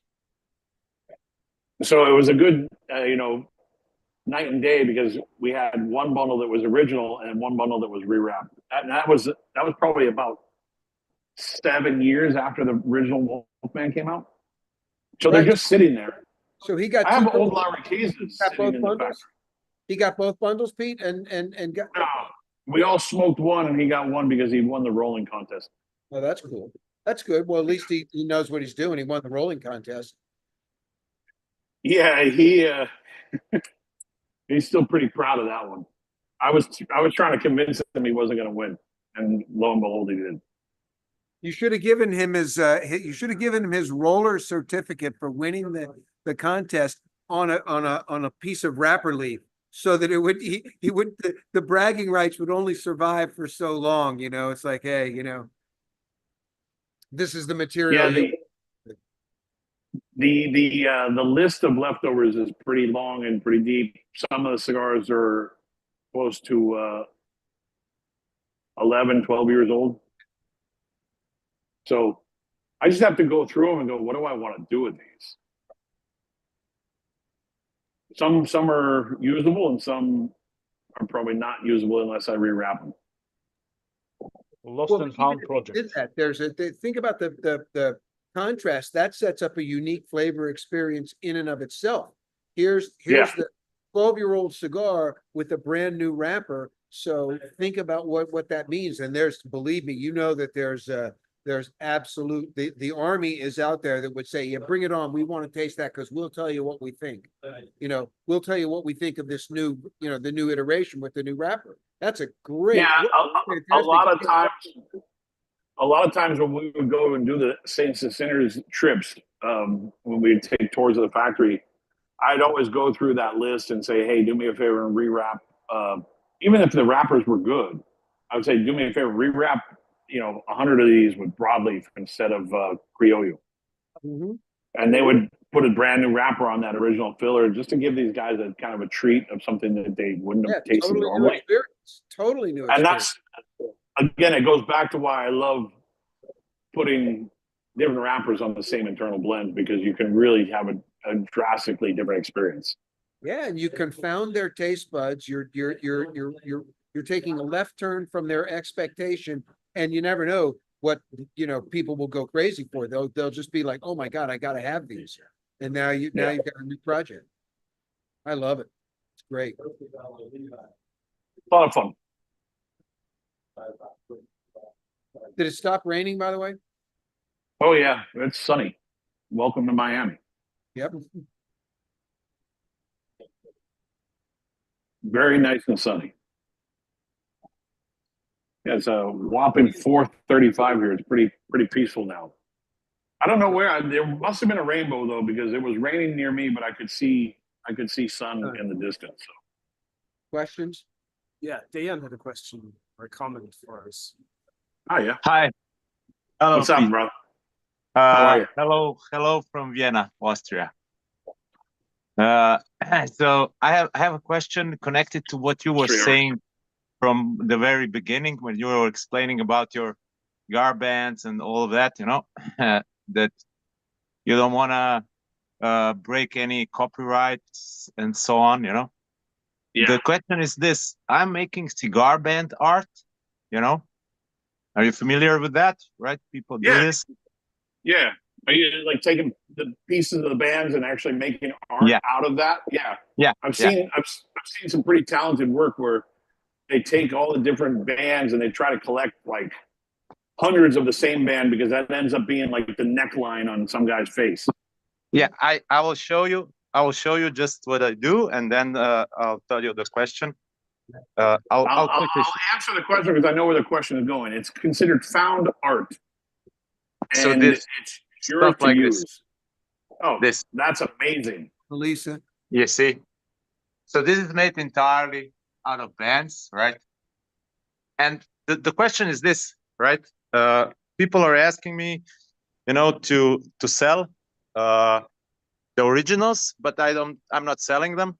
But the question is, would you, like in your opinion, would you mind if I would do prints and your bands are some of there and sell these prints? This is the question. I don't see any harm with it because it's considered found art. If it's considered what? It's considered found art. So you're basically taking old usable pieces and making your own art out of it. Your own art out of it. So yeah, you shouldn't have a problem with that. Because it's Even actually if I your make, original because the question was, if I make prints, I was worried, I'm now reprinting, would that be a problem or, I don't think so, because you're reprinting something you created. Yeah, Like, but still I there. had one circumstance. I'll give you a good example. I had one circumstance where someone was doing their own original art, but every time they would do their art, they would incorporate my logo into their art, and I'm like, I can't let you do that, because now he's using something that I own, not that I used. Because you're using old used bands to create art. When you incorporate someone else's artwork into your original artwork, that's different, because he was actually hand drawing my art, like my logo, into his artwork. I go, you can't do that. Okay. But okay. So for example, this you wouldn't mind. This you wouldn't mind. I don't see a problem with it. I think it's a great way to express artistic influence, and the fact that you can actually do that is pretty impressive. I don't see the problem with it. I would be actually pretty honored that you would actually use my old bands to create cool artwork. I mean, that's why you see cufflinks with people's bands on them, because again, it's recycled art. Okay, thank you very much. Good luck. I don't see any problem with it. I would actually probably feel pretty cool that I would have a piece of art with something I did inside an original art piece. Yeah, this is the point. That's the point. I'm gathering all the bands constantly, I'm currently working on a new one.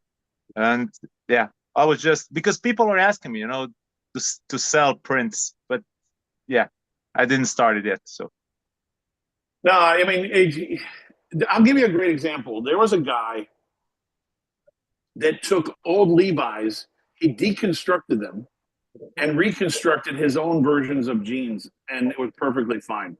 Levi's had a problem with it, but they knew they couldn't do anything about it. okay, Yeah, I see. because he's taking material that's already been sold and owned. Yeah, This is found art is the generic term, but you're essentially repurposing materials that have already been released commercially, and you're not trying to imitate the thing that is there. You're making something new with it. So there's a creative aspect about it. And I would say that it would take a pretty venal manufacturer to say, oh, can't use my the bands that have been out that have been collected. Yeah, I mean, if you went out and you decided to make your own band that looked similar to one of our bands, then that would be a problem. That's a no, different Because I'm not doing that. No. But if you're using old,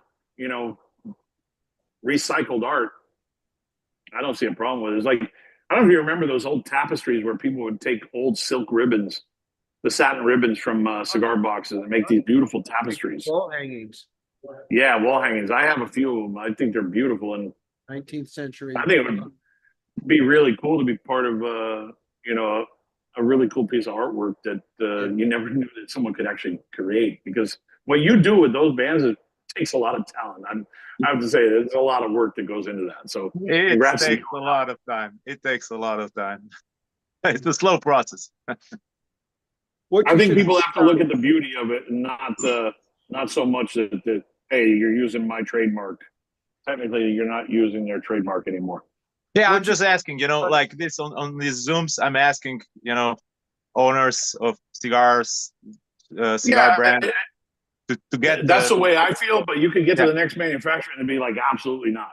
Yeah, this is why I'm asking as many as I can. That's it. Because as you can imagine, there's hundreds of different bands there. I cannot ask everyone. I didn't mean to interrupt, sorry, but Sebastian was showing his ashtray, and was that the logo of one of your Pete's, products? Yeah, this one. Oh, so it's like epoxy, with bands. Oh, okay, cool. Thank you. Sorry for the interruption.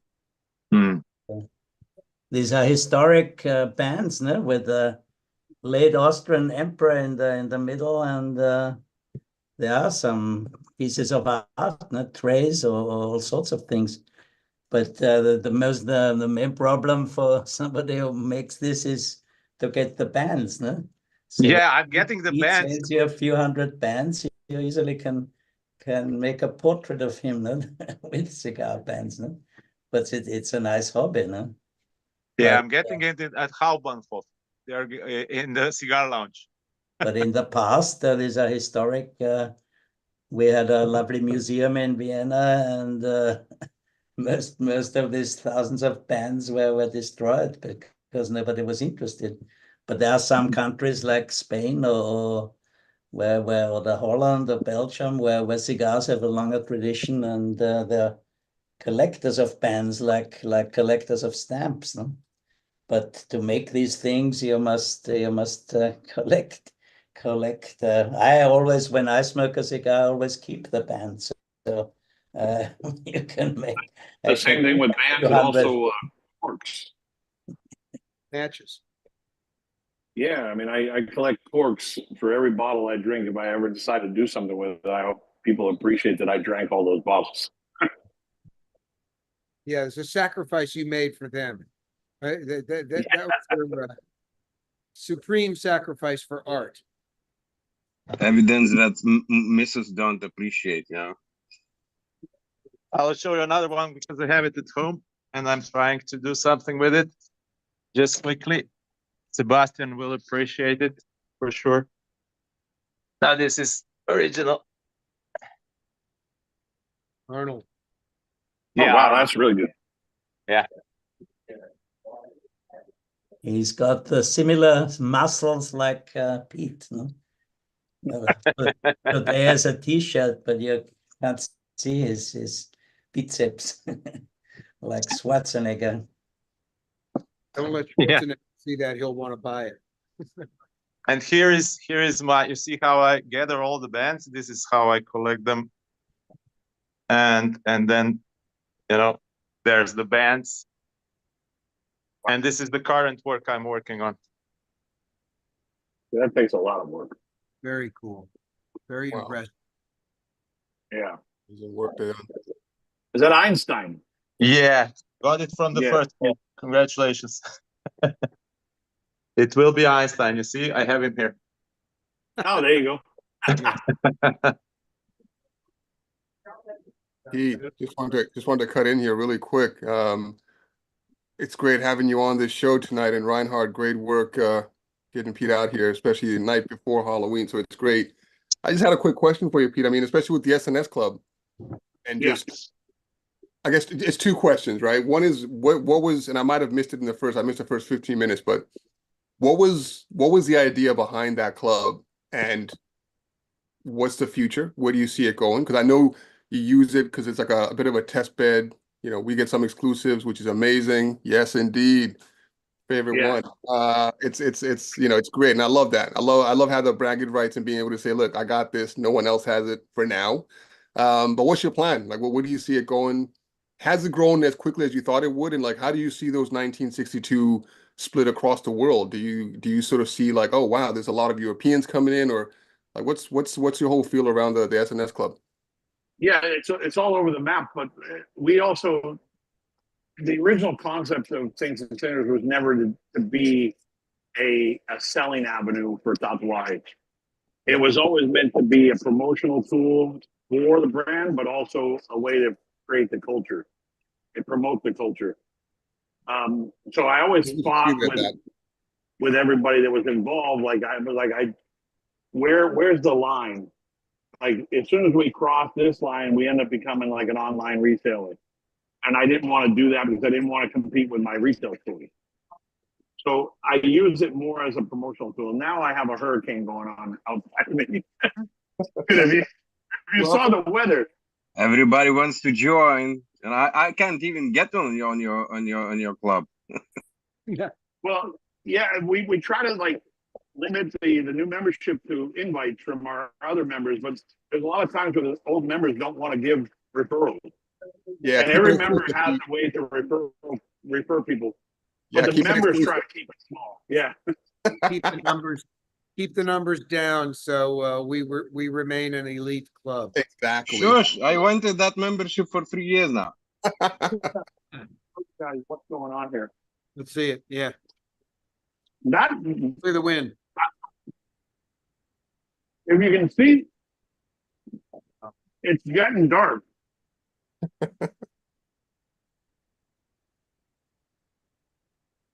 I don't know if you've caught a glimpse of that, but this is a lot of where I sit in this courtyard is my inspiration, because this house feels like old Havana.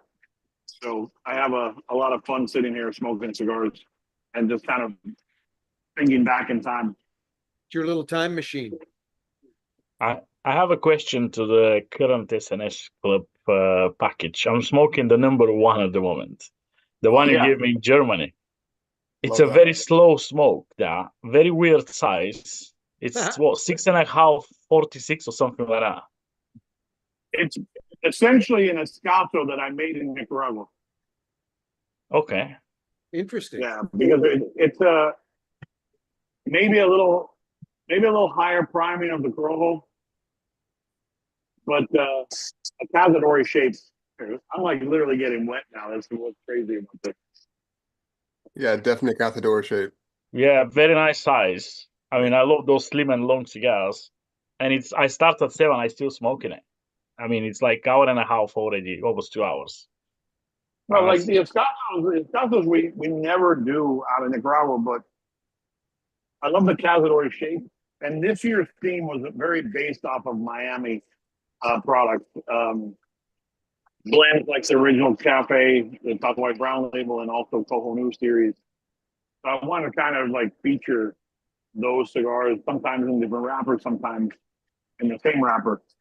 If I remember correctly, well, the number 5 is pretty easy because it's a Noea with Connecticut, something I don't do. One of them was kind of like a box press ratio, but in San Andreas. The Reggio box press. Yeah. Very Yeah. cool. Great looking cigar. The two Bellicosos obviously are different. One's a broadleaf. One was one was Sumatra. So number 2, I think, was Sumatra, and number 4, if I remember, was broadleaf. Yeah, the shorter one looked like a broadleaf. Number 4. Yeah. Definitely. I got a lot of people guessing what number 2 was, and they all got it wrong, but it's Sumatra Oscuro. Sumatra Oscuro, which you arrived at by fermentation. Yeah, so it's a little higher priming, darker shade. We don't, when it comes to Sumatra, we really can't achieve like Maduro, like dark Maduro. So when I want something as dark as possible, I go to the factory and say Oscuro. That's really where we're going to sit. Mhm. Because it's really coming down. Because that's essentially, we're getting to those colorways naturally, and we have to just kind of let the tobacco tell us where it's going to sit. And some wrappers just don't get really dark. Peter, Like broadly, that Maduro, a lot of San Andreas, sometimes it kind of gets stuck in like that. A highest would be like a scroll. We consider Maduro our darkest. So when I want something dark, I say Maduro, but there's certain wrappers I know I can't get above a certain degree. Pete, just out of interest on that, sort of as you're going through the different years of the SNS Club and sort of testing out stuff, seeing what works, what doesn't, throwing as much stuff on the wall. Is there, you mentioned that there's certain tobaccos that just purely because of the smell, you're not going to go near it. Is there anything that you haven't tried or that you're really keen to get your hands on to try and make a blend with that you still haven't either gotten right and you're still playing around with it, but is there something that we can look forward to that you're like, this is going to be my... Well, I mean, like right now, again, like the Cohebe Corojo that's in the kit, I'm gonna save that for later. But a great example, like for about 4 years straight, I kept on putting Veracruz Blue into the kit, just in different formats, and I just never released it because I actually changed from Habano Claro to Corojo Claro in that interim, in that 4-year period, because I was waiting for the Corojos from the Garcias to be finished to be able to use it on the Veracruz Blue. So that took a while, but people tasted the original blends 4 times without knowing that that's what they were smoking. And again, in different formats, not always the format that we came out with. Amazing. I guess my final question for you, just really quick. I mean, you've kind of gone from, I'm not sure where you consider yourself or where you sit now, but you've kind of gone from, I guess, what I would think was boutique, and you probably maybe outgrown that. I'm not sure, but in terms of just your global presence, do you get an influence when you're blending as to, some of the Europeans like this kind of flavor? Like, does that come into it at all, or are you kind of always sticking to this is what I do, this is what I like? I've got that Cuban history. I like, what I mean? Do you have that influence? Do you maybe even seeing yourself doing stuff that just this is for the European market because I know this is what their palate's like? Well, with London especially, I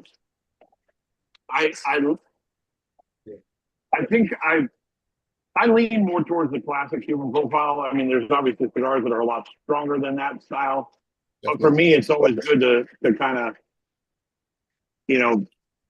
for lack of better words, fool a UK consumer into thinking that they might be smoking a Cuban. Good man. There is that challenge to kind of there is that challenge to kind of like make something that might give them that moment of pause, like, wait a second, what'd you give me? And I'm like, I don't know. Like, you tell me. But it's always that. I think they're the biggest challenge, honestly, because it's a hard market to get into. And I look at my portfolio, what's offered in the international territories now, and I look at some of the cigars that have made it into the UK market. I'm like, yeah, that's the wrong cigar. Like, not it's the wrong cigar for me, but it's the wrong cigar for that market. So I always question, like, why did they pick that one? You know, maybe they wanted it to be more new world. Look at the Ray nodding his head.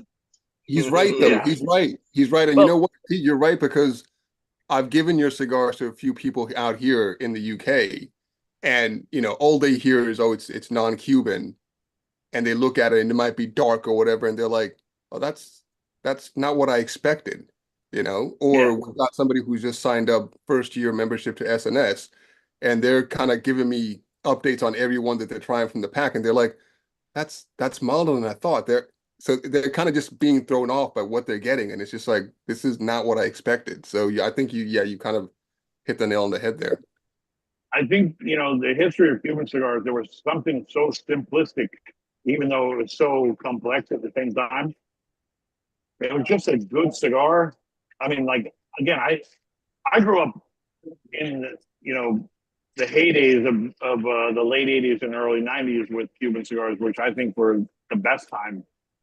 And then mid 90s, they started to kind of change and suffer a little bit. And then that's why I always dig into Cuban cigars still, because I want to see what they're doing.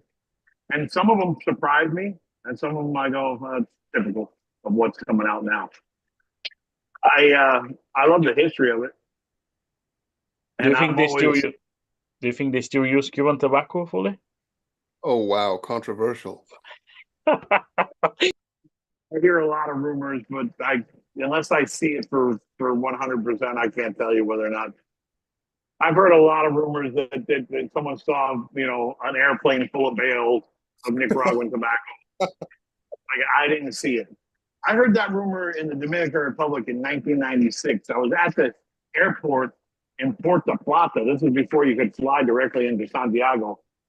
And I was with a few other cigar manufacturers. I wasn't a cigar manufacturer or a brand owner back then, but I was with a few people that had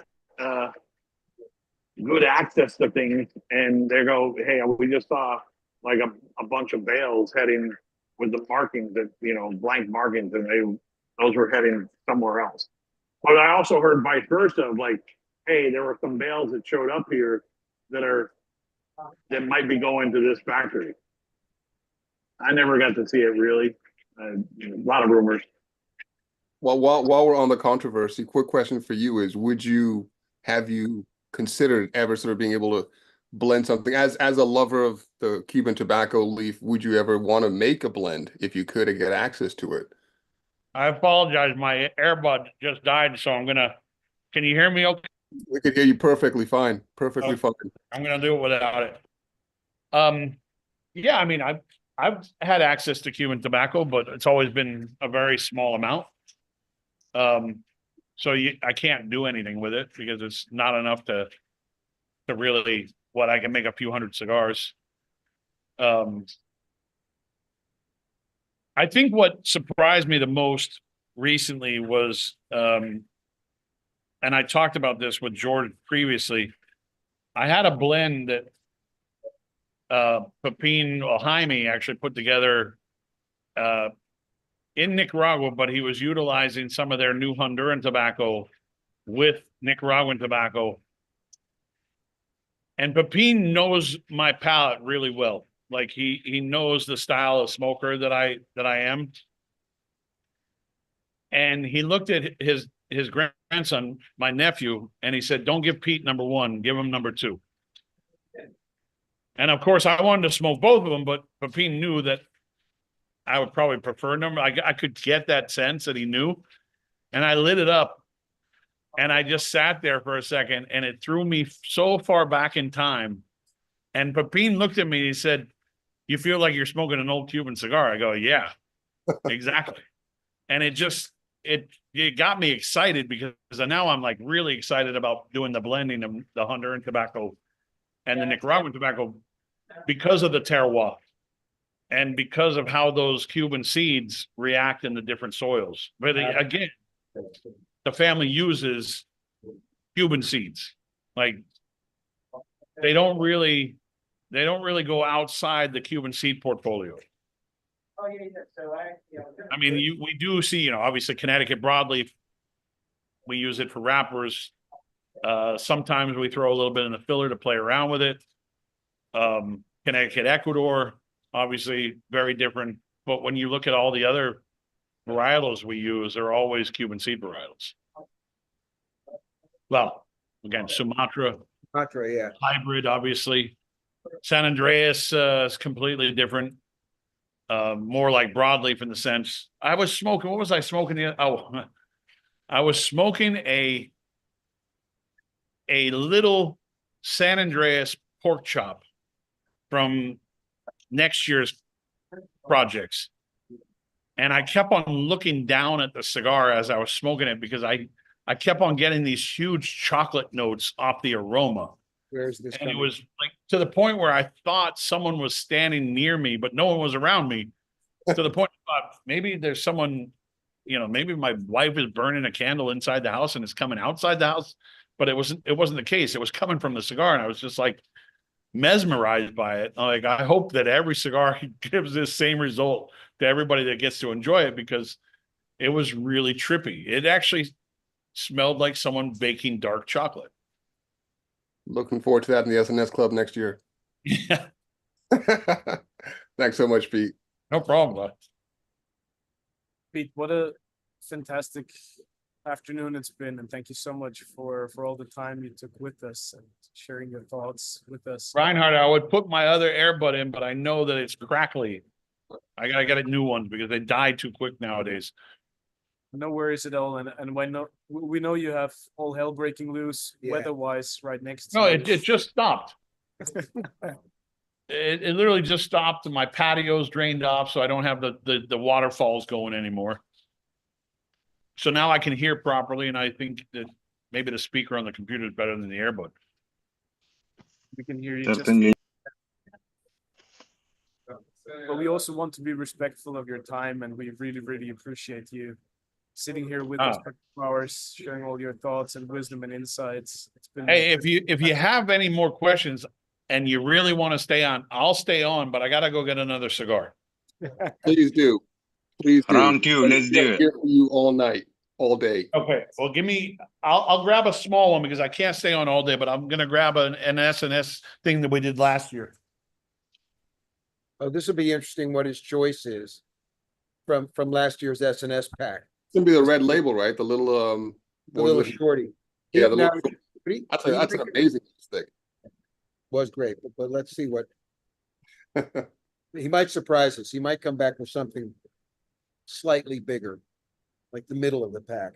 Georgian, just what were your thoughts on what we just burned and the cigar we just had? And of course, as I grabbed it out of the bag, I dropped it. So Right now, it's got a broken wrapper.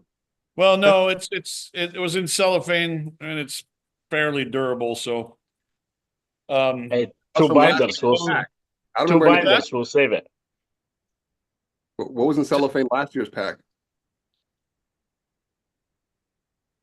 say that No. again. I was just joking around saying I don't remember having anything in cellophane from last year's pack. Well, no, it was the Valentine's Day cigars that we did last year, Oh yeah. where we actually used a band from 2021 just to mess with people. No, but these are smoking really good. And use up a few bands. Yeah, we always have to use those. Keep those oldies going through. Reinhard just asked me what I thought about the Wolfie Redux that we just did. And I loved first of all, I like how clean they're really, really big flavors, but not strong at all. That is not, I mean, yeah, by the time we got down to smoking, burning my nose hairs territory, but it got a little powerful here, but the whole thing smokes. It's earthy, it's nutty, it's got there's these little sort of hints that come back and forth, they show up as you're progressing through the cigar. I loved it. It was everything that I want. But I will say this, in my memory, it's a tick milder than the original Wolfie was. That's the way it smokes to me. Could be the balance of it. Well, it could also be that at this stage they're a little bit, I'm not saying that they're young, but it could mature into something that has a little bit more beefy quality. Yeah, we like the original Monster, the Wolfman, it was fairly in the early stages of Sumatra, Ecuador. We're still getting the Sumatra, Ecuador from the same people, but obviously the seed can morph itself. It drifts. There was a year, actually about a year, one particular crop in Sumatra for Ecuador that I was about to launch like a whole series of Sumatra cigars, kind of like with the broadleaf collection, but it was going to come first. Right. And the grower of the tobacco looked at me, goes, "Don't do it." And I go, "Why?" He goes, "The Sumatra that's coming up doesn't even act like Sumatra." So I asked another manufacturer that buys Sumatra from the same people. And I said, "Have you tried the Sumatra?" Because I had tried it, and it was different. And I asked him, and I said, and I knew he likes Sumatra. There's a little hint there. If you say another guy that makes cigars that really loves Sumatra, you'll probably understand who it is. And he looked at me, goes, "Yes, it doesn't taste the same." And I go, well, "That's a good validation that I'll stay away from it for a little bit." Right. Let somebody else make that mistake. It actually morphed itself in a way that it almost kind of acted like Habano. Yeah. Which is not a bad thing, but I was looking for that gnarly, like, Sumatra texture. I think maybe, Pepin and Jaime are buying a lot more of those wrappers than we were back then when we made the original Wolfman. And there's more things in the factory that are utilizing Sumatra. So I think maybe it's a little clean. You might be sorting it differently, and it might have been bulked up differently over time. Yeah, I mean, back the first time we did it, we might have had a few boxes, and now you're talking about, pay loans. A lot of boxes. But so what I'm saying. See, this is a good one. These smell really good, by the way. Yeah. This is about the time when you break into last year's pack, and start experimenting. But I was struck by the notes. I really, really love the way the Wolfie is smoking right out of the box right now. I'm really impressed. And I'm also a little bit sad because what it means is, as much as I like them, I'm not going to have that many left to find out what they turn into. Because I'm burning. That's always an issue. Yeah. Listen, it's a good problem to have, but I mean, I blazed through my first 2 boxes of Monster Smash because I loved them so much. And I love the variety, going through the different flavors and everything. And then I looked around and go, I'm running out. I gotta reload. Well, the Smash, we still have a little bit of inventory on, but like a good example with the Monster series, every year I keep about 49 boxes for myself. And I slowly start using them for different events or charity stuff, to raise money for something, or we have an auction that we're doing. So they get leaked out here and there. A lot of times the ones with the double X on the back of the box. Takes me a long time to get down to the numbers. It's rare to see the 1 through 13 out there. Right. Pete, can I just ask, just really quick on that? You just made an interesting point there in terms of your conversations with other manufacturers and stuff. And I just wanted to figure out, like, the industry is so small, right? It's a small community. Mhm. Everyone's so closely, it's a close-knit family, right? How much Yeah. does that actually influence like what you're doing, you know, on year? Is it a fairly big are you so closed off in your own world where you're like, look, I'm doing what I'm doing? Or do you actually a lot of the time what you thought you were going to do, you might get a bit of that influence from somebody else saying, you know what, give it a year, give it a couple of years, or how much does other manufacturers sort of influence you and what you're going to do to say, actually, you know what, fine. So and so has said, actually, it's not a good year. Give it a bit of more, or go for it now. Like, did that ever come into it, or you are always sort of in your own lane? I'm going to do what I'm going to do. Yeah, I kind of do what we're gonna do. Like I don't really pay attention, but that was one circumstance. That was that one moment. I happened to be at the Garcia's factory and that person was visiting the factory. And it came up in a conversation, and I knew he liked Sumatra, and I knew he was probably going to be buying Sumatra from the same people.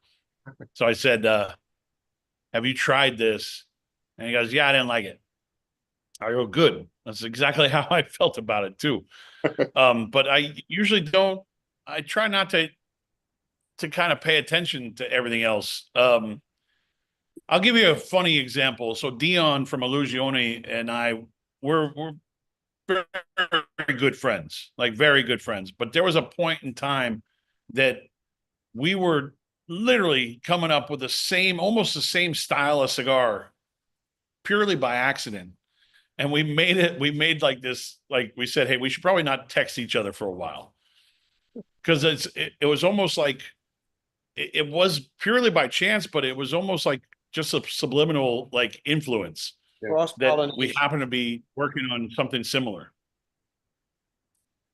So I try to put the earmuffs on and just kind of go with what we know how to do. And I rely on my brother and Dan a lot of times to kind of tell me if I'm full of shit or if I'm going in the right direction.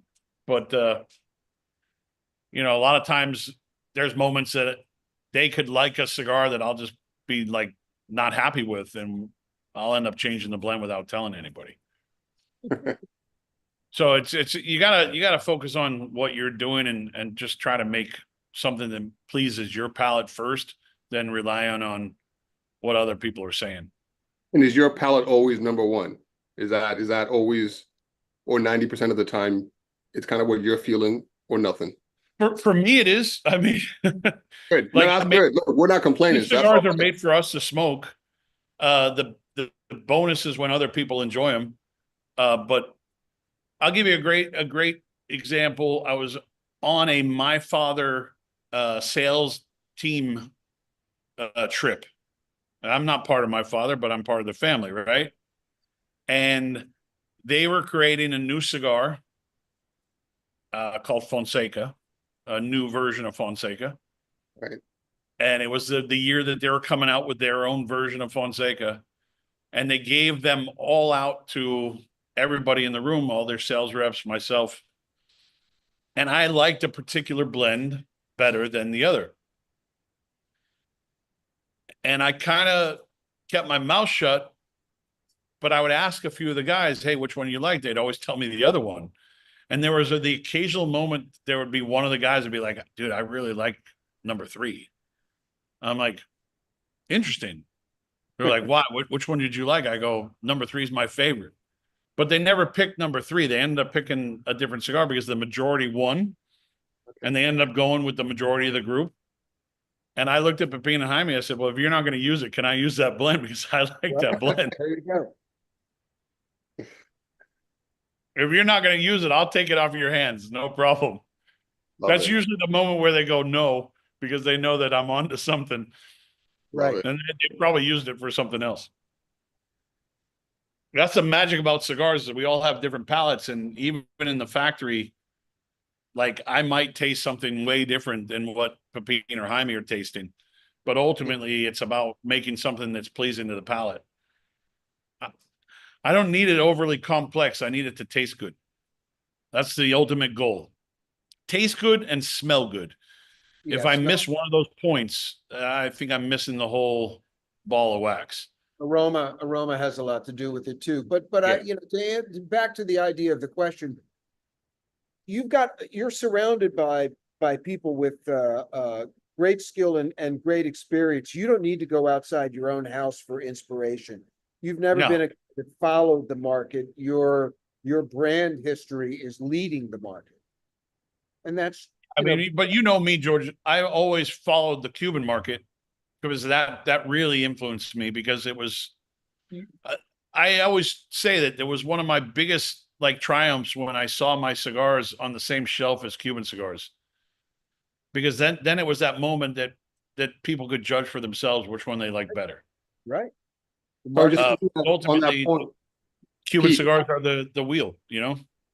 just on that point though, Pete, just out of interest, I mean, when you say you've always sort of chased how can you go into a little more detail on that? Because I started out with Cuban cigars.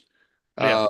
Ray, who's on here now, kind of steered me heavily into the non-Cuban world, right? And I was like, all right, this is the way forward.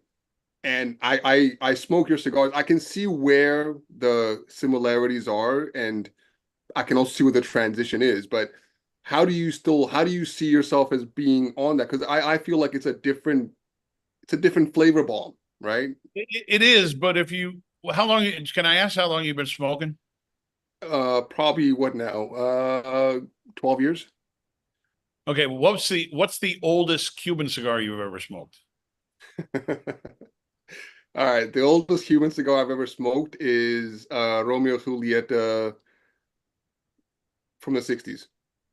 Oh well, yeah, you were smoking a different animal right there. No, I think you smoke older. You have older ones. You know, there's aromas from the 30s. Yeah, I always like to say that I was trying to recreate Cuban cigars from the 70s. Wow. Which were stronger and more complex and had like real medio tiempo in them, and they would actually knock your socks off. Yeah. Okay. All right. That's a little. If you look at the Miami Brown label, it's really modeled after Cuban cigars how I grew up with them, which were like, you know, the late 80s, early 90s, which had a lot more going on. Like an H. Upman Torp number 2 was absolutely one of my favorite cigars. And it just, I can't even recognize an H. Upman number 2 now. Not only do they look completely different, they've even gone so far that where they got rid of the box pressing. I'm like, what the fuck happened to these cigars? Yeah, there's no box pressing in Cuba anymore. Yeah, I mean, like, what happened to the traditional box press? I mean, there's got to be some cigars where they're still there, but I see more and more just they got rid of it. I would like Sancho Panza, Bellicosos, man, were those just like gritty earth bombs, like in the early 90s. And like the last time I saw Sancho Panza Bellicoso, it was like blonde. I was like, what happened to this blend? Yep. There's no respect for the house styles and the traditional blends. They're just using the brands and marketing what they think people will respond to. And in many instances, using modern vitolas, not traditional.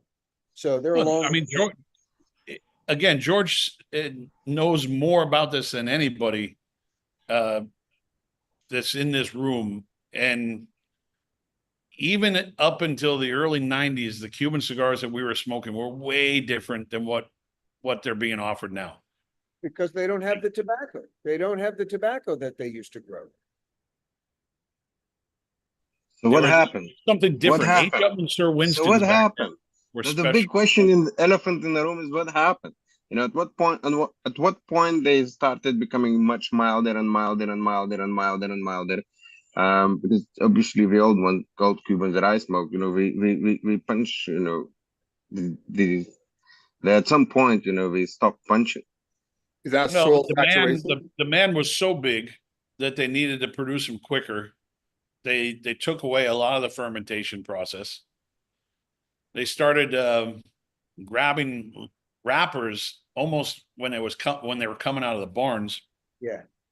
And a lot of times a lot of times people will throw under processed tobacco in cigars to give it a strength level that's false. But then they tell you, wait 5 years, it will get better. Cuba. Like you can age it for 5 years so it can go through this another process in the box. They were in those days, you'd pull a Cuban cigar out of the box and they were all smoking really good. You didn't have draw problems. They just had flavor, aroma, everything was going on. And then they slowly started to rush that process. And I'll say it again, it ends up being about politics, and it ends up being about how communism drives one person's bank account. Pete, just on that point though, just if you know what, if you were in a position where you got the Cuban tobacco industry in the palm of your hand and you're like, you know what, we're going to fix this. Is it purely a case of don't rush it? Is it a case of soil saturation? Is it a combination of the two? Is there another element in there? I think it's a combination of the two, but there are still great growers in Cuba. Yeah. And it's really about the processing of the tobacco after that. Gotcha. I think if you take out the element of fermentation, long-term fermentation and natural processing, and you just try to rush through it because the demand is so high, you start cutting corners and you end up having cigars going in boxes that aren't ready to smoke. But then they change the marketing and they say Cuban cigars shouldn't be smoked within the first 5 years. They used to be smoke them within the first month or after the first year. And now it's like, oh, hey, this has green tobacco in it. Well, I would recommend you let it age for 5 years before you take it out of the box. And will that change the cigar? Yes. But I don't know. I think there's some magic that was lost.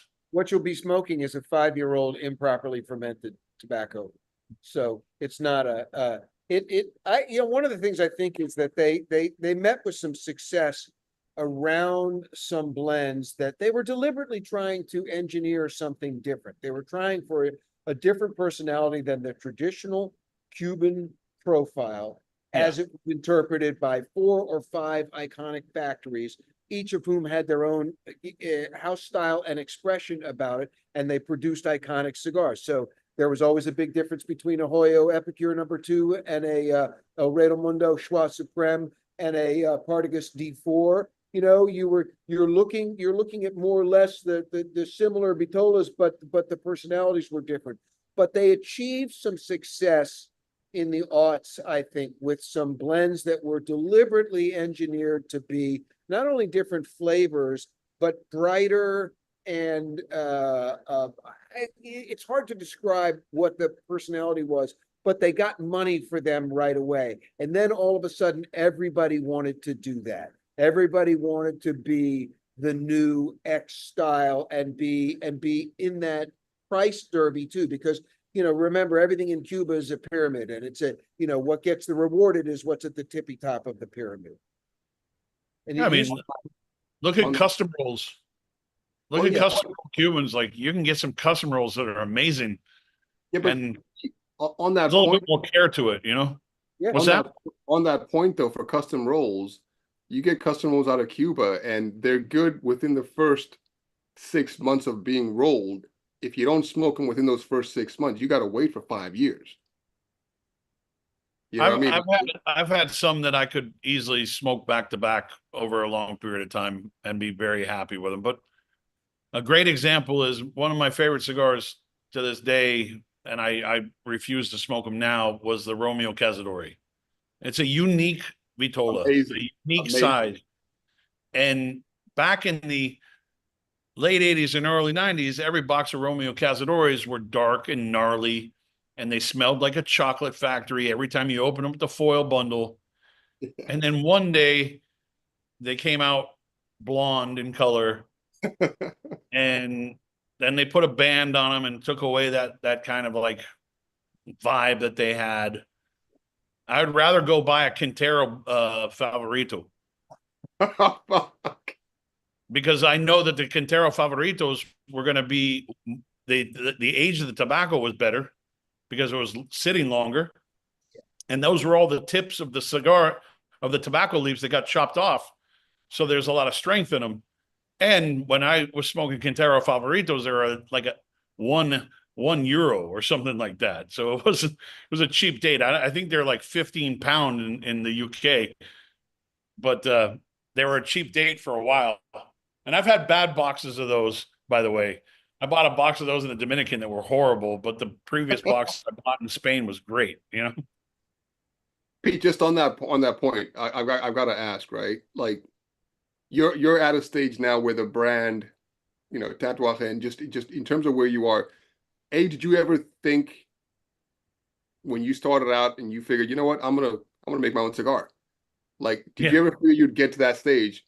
Secondly, though, being that Cuban cigar lover, in my opinion, did you ever think you'd get to a stage where, you know what, I've got a cigar that Cuban lover, New World lover is going to be a lover of my brand? Like, did you ever think that would happen? No, that would always be the hope. Again, when I started the brand, it was a way to make an extra paycheck, because not a lot of people know, for the first 3 years, I actually worked for the Grand Havana Room still while I did my own brand, because I wasn't sure if I could actually do only one job. Eventually, after the fourth trade show, which was Vegas in 2006, I realized that I had no time to concentrate on the Grand Havana job. You had So a full-time job and a real paycheck. Yeah. But if you look at the brand as a whole, as the company as a whole, we're no longer boutique, but if you look at the individual cigars in the portfolio, yeah, a lot of them are very boutique because of the quantities that we make every year. Like, if the Miami factory is like 400,000 cigars a year, it's not a lot. And that's spread out between a lot of different sizes. But if you look at a brand like Fausto, I'm going to guess Fausto probably, we make about 100,000 sticks a year. Not a big number. Avion's even smaller. We probably make about 40 to 50,000 cigars a year in Avion. Caballon's probably even smaller than that. And then if you dissect the sizes in those lines, maybe 10,000 cigars per size of like certain things. So, I mean, if you look at a thing like the Gran Cohonu, which we make in Miami, we probably make about 80,000 sticks. So that out of the 400,000, there's 80,000 Gran Cohonus. It's a big 6.5 by 60, but we have multiple rollers on it. One guy full time and another lady that fills in the blanks. It's a lot of cigars for one size. But if you look at like the Lanceros, or I'll give you a great example. If you look at my Gran Corona, the A1, the A, yeah, the traditional Gran Corona, their boxes of 10, I don't know, 4,000 cigars for the year. And that's stretching it, because I made extra because I had been out of stock for so long. I wanted to bring them back into play. And I decided to, I think it was like, I ordered like 300 or 400 boxes. It wasn't a lot. So 4,000 cigars, not a tremendous amount of cigars. All the Salomons and Diademas that we do, the 184s and the 233s, 200 boxes of 10 a year. We make them for celebrations, obviously. A lot of times the regular production stuff is actually more limited than the limited editions. I always, I think what killed me the one time when I started seeing limited editions from Cuba, and I'd look on the side of the box and they had like tags that said box 3014 of 50,000. I'm like, 50,000 boxes? That's not a limited edition. That's not a limited edition. Limited edition, I mean, you could say that the Monster Series, because of the quantity, is not so limited. It's 5,000 boxes of 13, 65,000 sticks. It's a lot of cigars. But then like the Karloff, the Boris Karloff one we're doing, I made 20,000 cigars. But then do you kind of look at it and think, you know what? I want to be like, you want to be in the stratosphere. You want to be in 100,000 production. Like, is that an aim? Or are you kind of like, look, where I'm at right now and with the range, because you got range, right? Like people look at it as, oh, it's a brand, but like from a range perspective, you're having to remove a line to bring in a new line. That's how Yeah. you feel comfortable. Do you Well- actually feel like you're at the ceiling, or do you want to actually be making more to feel a certain level of demand? Or you kind of like, you know what, it is what it is. I'm happy. I think more than anything, I don't treat this as a commodity. I treat it as like being part of this bigger culture. And my brother-in-law tells me all the time, I need you to make more cigars. And I'm like, I'm good. I'll let you guys do that. Like I'm happy where the company sits. Like my wife even told me the other day that I have more stress now and I'm selling basically the same amount of cigars, but I now have 2 warehouses. I'm okay with being at here. I don't want to be here because that just will make me crazier than I already am. But sometimes, Pete, it's also the circumstance of how much tobacco you have, you know, what you have to work with, and in a place like Miami, what your labor is capable of producing. You're always having to figure out, you know, how you're going to allocate the talent. But is the question, is that down to the fact that, Pete, are you in a situation where actually you don't have enough labor to fulfill the demand, or actually you've got enough product that you're fulfilling it and you're happy, you're not stretching any part of the different layers? Well, okay, so in Miami, we probably don't have enough manpower to make the cigars to fill the demand, but we work with what we have because we can't. The only way we can increase production is we get a new roller. Right. And if you think about the quantity per cigar, 150 cigars per day, you're talking about 220 days a year. It's 30-something thousand cigars per roller. That's the only way we can increase by 30,000 by having another roller. In Nicaragua, I could make a ton more. I could make 10,000 boxes of Monsters every year, but I choose not to. Yeah. Because they're producing 100,000 cigars a day in that factory. And now Jaime's making this brand new factory in Honduras that's going to mimic Nicaragua. So I think for me, it's more about just being happy and making the right cigar and not just making cigars. I don't want to make cigars just to make cigars. I want to make sure that they all are fucking good. And the biggest disappointment is when the factory that I don't control, something goes wrong and one of you guys has a bad experience with those cigars, it falls heavy on my shoulder and I have to go back to the factory and I make sure that one little problem is known to as many people in the factory as possible so they can get better at what they do. I'm probably their biggest critic, but I want everything that comes out of that factory perfect. I want every not just my stuff. I want everything that's a reflection of the factory to come out good because ultimately it weighs back on any brand that's being made in that factory.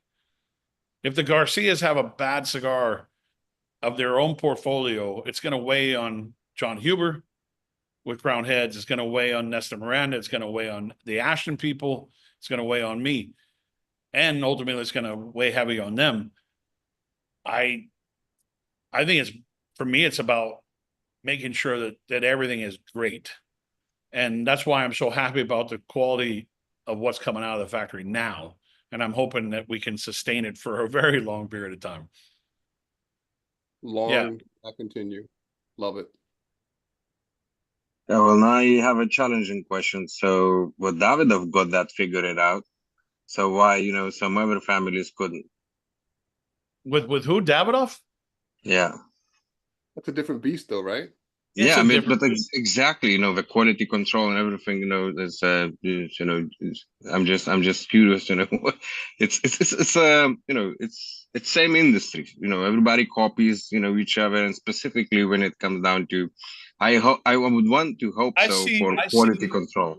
I Is see that my an example brother, of, like, my Mercedes and brother-in-law, I see my brother-in-law, and his drive to make the factories just running 100% and making sure that they're making great cigars to be a very big manufacturer that covers the whole world. I see that. I don't want to be that, like, that's not my business model. Because my business model is more personal, because I love the smaller side of the I love the smaller side of this business than I do the larger side. I don't want to be Davidoff. My brother-in-law might want to be Davidoff. I don't want to be Davidoff.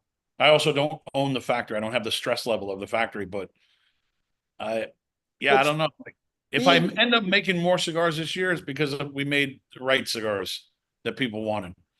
But But, being you your might side, You gotta you go might almost- organically, because if you force it, you're gonna end up fucking it up. So you And might we've almost been look at through it so as, many years of probably maybe forcing it because we're going through growing stages. You can't just go from making 50,000 cigars in a factory to the next day making 100,000 without some hiccups. So I like to be on the caboose and riding someone else's freight train. well, staying your size allows you to keep in more close contact, both with your retail accounts and your consumers. Yeah, so true. ultimately. So true. I mean, you might as well look at it as Koenigsegg are using Mercedes engines, but they're not producing at Mercedes-Benz levels, right?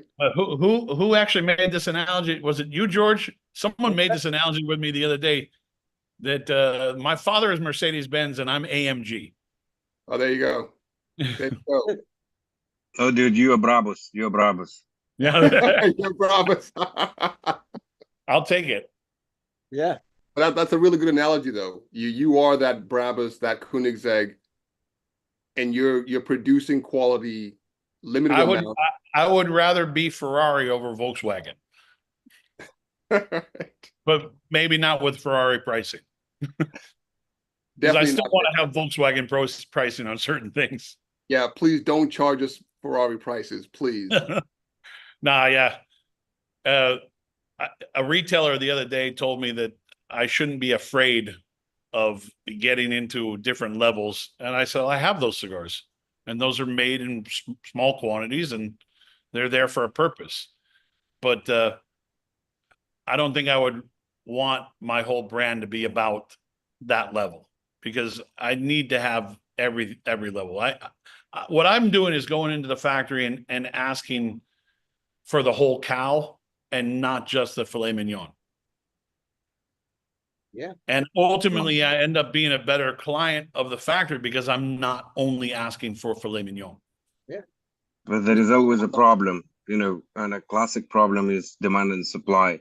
If your Yeah. demand goes to a point like, you know, I don't know, like Opus X, you know, when you have a primary, secondary, and third market, you know, because, you know, it's limited. And then I think you have two choices, you know, keep people hungry and keep prices low, or actually, you know, increase the prices, you know, because, you know, people are hungry. But on that point, though, Pete, Yeah, I'll make those special cigars that are absurdly priced, but I want to have the everyday cigar. You gotta Because have bread and ultimately, butter. You gotta the have bread more and butter. expensive the more expensive it is on this shelf, it ends up costing me also more to produce. And there's times for those cigars and there's times for an everyday cigar. And I love having everyday cigars because I want everybody to enjoy them. I get more complaints about when I come out with things like La Union, which is a $60 cigar, because people don't expect that from our brand, but I want people to understand it's made for a special reason. And it has to have that price point on it. But ultimately, you look at the range, the portfolio range goes all the way from like $350 up to, $70. But there's a lot of product that sits between $750 and $14. Pete, just on that point, I've got to ask the question, right? Because it's been happening more and more over the last 2-3 years, where brands are jumping from that $10, $20 $50.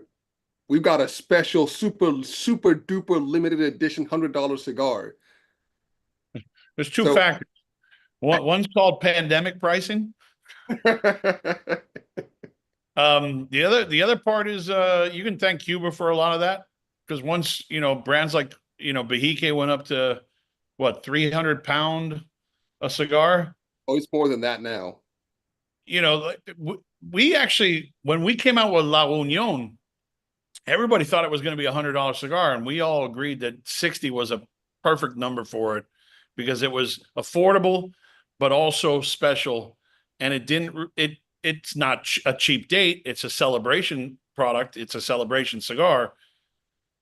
But we could have put it at 90 and probably sold the same amount, but why? But those cigars did not need an artificially high price to prove that they had merit in the marketplace, that they were worthy of that pricing level and that exception. And the cigars, the way they spoke, delivers the value every time in spades, and everybody can say, I'd rather smoke a $60 cigar from my father than a $150 cigar from a couple of these other frauds. But we need more of that fight. We need more of that communication to the community to say, listen, this ain't worth $150. And Yeah, that's Behike is not worth 300 pounds for sure. You know how you communicate that. It's simple. It's your wallet. You open it on one circumstance and you close it on the other. In other words, when the consumer decides enough is enough, I don't need X, or they don't even have to say that. They just say, listen, I found a much better alternative right here that's more consistent, that's a unique flavor. I can't buy it anywhere else. And it's at it's not cheap, but it's at a price range that I can afford. And I don't feel like I'm getting knocked over the head when I buy a box of these. And that's the magic. And I think that's in essence what Pete was saying, is that his mission is to create a lot of cigars that earn that praise. I agree. Yeah, there you go. I want the choices though. Because a premium cigar to a guy that drives a tractor is a different premium than a guy who works on rockets every day. Thank God. Or an investment banker. We need I want the brand to spread across the whole culture, not just a segment of the culture. Yeah. Because ultimately it's short-sighted. You end up only looking to one thing, like, oh, I'm only luxury. But there's a reason why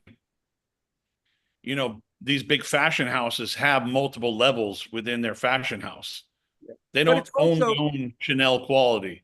Let's be clear about one thing that is proven in the marketplace over and over and over again. The people that are buying $300, $400, $500, $800 cigars are extraordinarily fickle. If you try and tailor your entire business to providing them, and then look around one day and then went across the street to another label that happens to have a sexier story at the moment, what are you going to do? You're much better off to build an army of loyal customers for things that they can buy on a regular basis. And then when they want to celebrate, when they want to mark a special occasion, they reach a little higher up on the shelf and pick something that's a little bit more unique, but from a trusted manufacturer, somebody that they know already understands their palate and their pleasure. Agree. That's the point. Here endeth the sermon. Amen. So I even forgot, I have one. There you go. What the heck is that? That's a La Union. I even forgot I had one. If I knew that I had one, I'm a consumer the same way. Remember, like I have my moments where my wife puts me in an expensive outfit, but 90% of the time I'm wearing clothes that cost me $10. Like this whole outfit probably cost me a whopping $40. But there's a time and place for both. Anybody that saw me at the Dortmund Fair probably saw a pair of sneakers I was wearing, and they all looked at me and go, "Wow, nice sneakers." And I said, and my wife bought them for me. But the other pair of sneakers I buy were probably about 10 times less than that pair. There's a moment for it, but it's not my first choice. and it's not every day. I mean, my buddy Laurent that's in here still knows me pretty well, and he sees me rocking t-shirts and jeans that I buy for literally, like, I might have been wearing a very expensive pair of sneakers, but I was wearing, the rest of the outfit was about $50. That's the influence of the street on fashion, though. Yeah. No, our upbringing, you know, my late father used to say, you know, are you Elon Musk? No, so why are you wearing this shit? I love it. Be right back. That could be a conversation for New Balance. There you go. Do you own Apple? Yeah. Are you the guy that invented the iPod? Pete, just One question on this, that Pete. point, on that point, Pete, just out of interest, like you travel the world and you've seen how pricing varies, right, across the different markets. US is where we all want to be and where we're all shipping from. And then you come into Europe where we live, especially the UK. Like how do you, when you're looking at it as a manufacturer and you're trying to tap into these new markets, and I know there's limited opportunity for how you can influence things, but how do you see the pricing in the different markets affecting your brand and how your brand gets taken in those different markets? And how could you maybe you yourself or us as a buyer influence that? I'm not sure about influence in the sense that, like when I started selling cigars in the UK, my cigars were coming out in the calculation to the same price point as any Cuban cigar on the shelf. So they were looked at as like direct competition. Like, okay, well, that guy's saying he's as good as a Epicure #2. I smoke Epicure #2s every day, and this Tatuaje ratio is the same price as my Epicure #2. Yep. So they probably would ignore it, not even try it, because it's the same price. Now, with the way Cuban cigar pricing went up so much, more and more people are actually experimenting.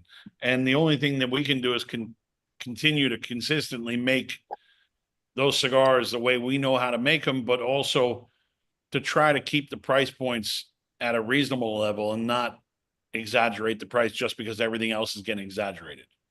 Good man. Like if you look at a lot of brands just start out like at that price point where some of these Cuban cigars went to. I like to work backwards a lot of times. I go to my distributors in different countries. I say, what price point are you looking for? And give me your calculation. Let me see if I can actually meet that calculation. Because ultimately, a lot of times I have to lower my price that I'm selling it to the distributor to get to that price. So it's tough. One of the conversations came up recently with a country that sells a lot of Monte 4s. And they told me that the price of Monte 4s in that country were like under €13. I was like, fuck me. I don't even know how I'm going to do this.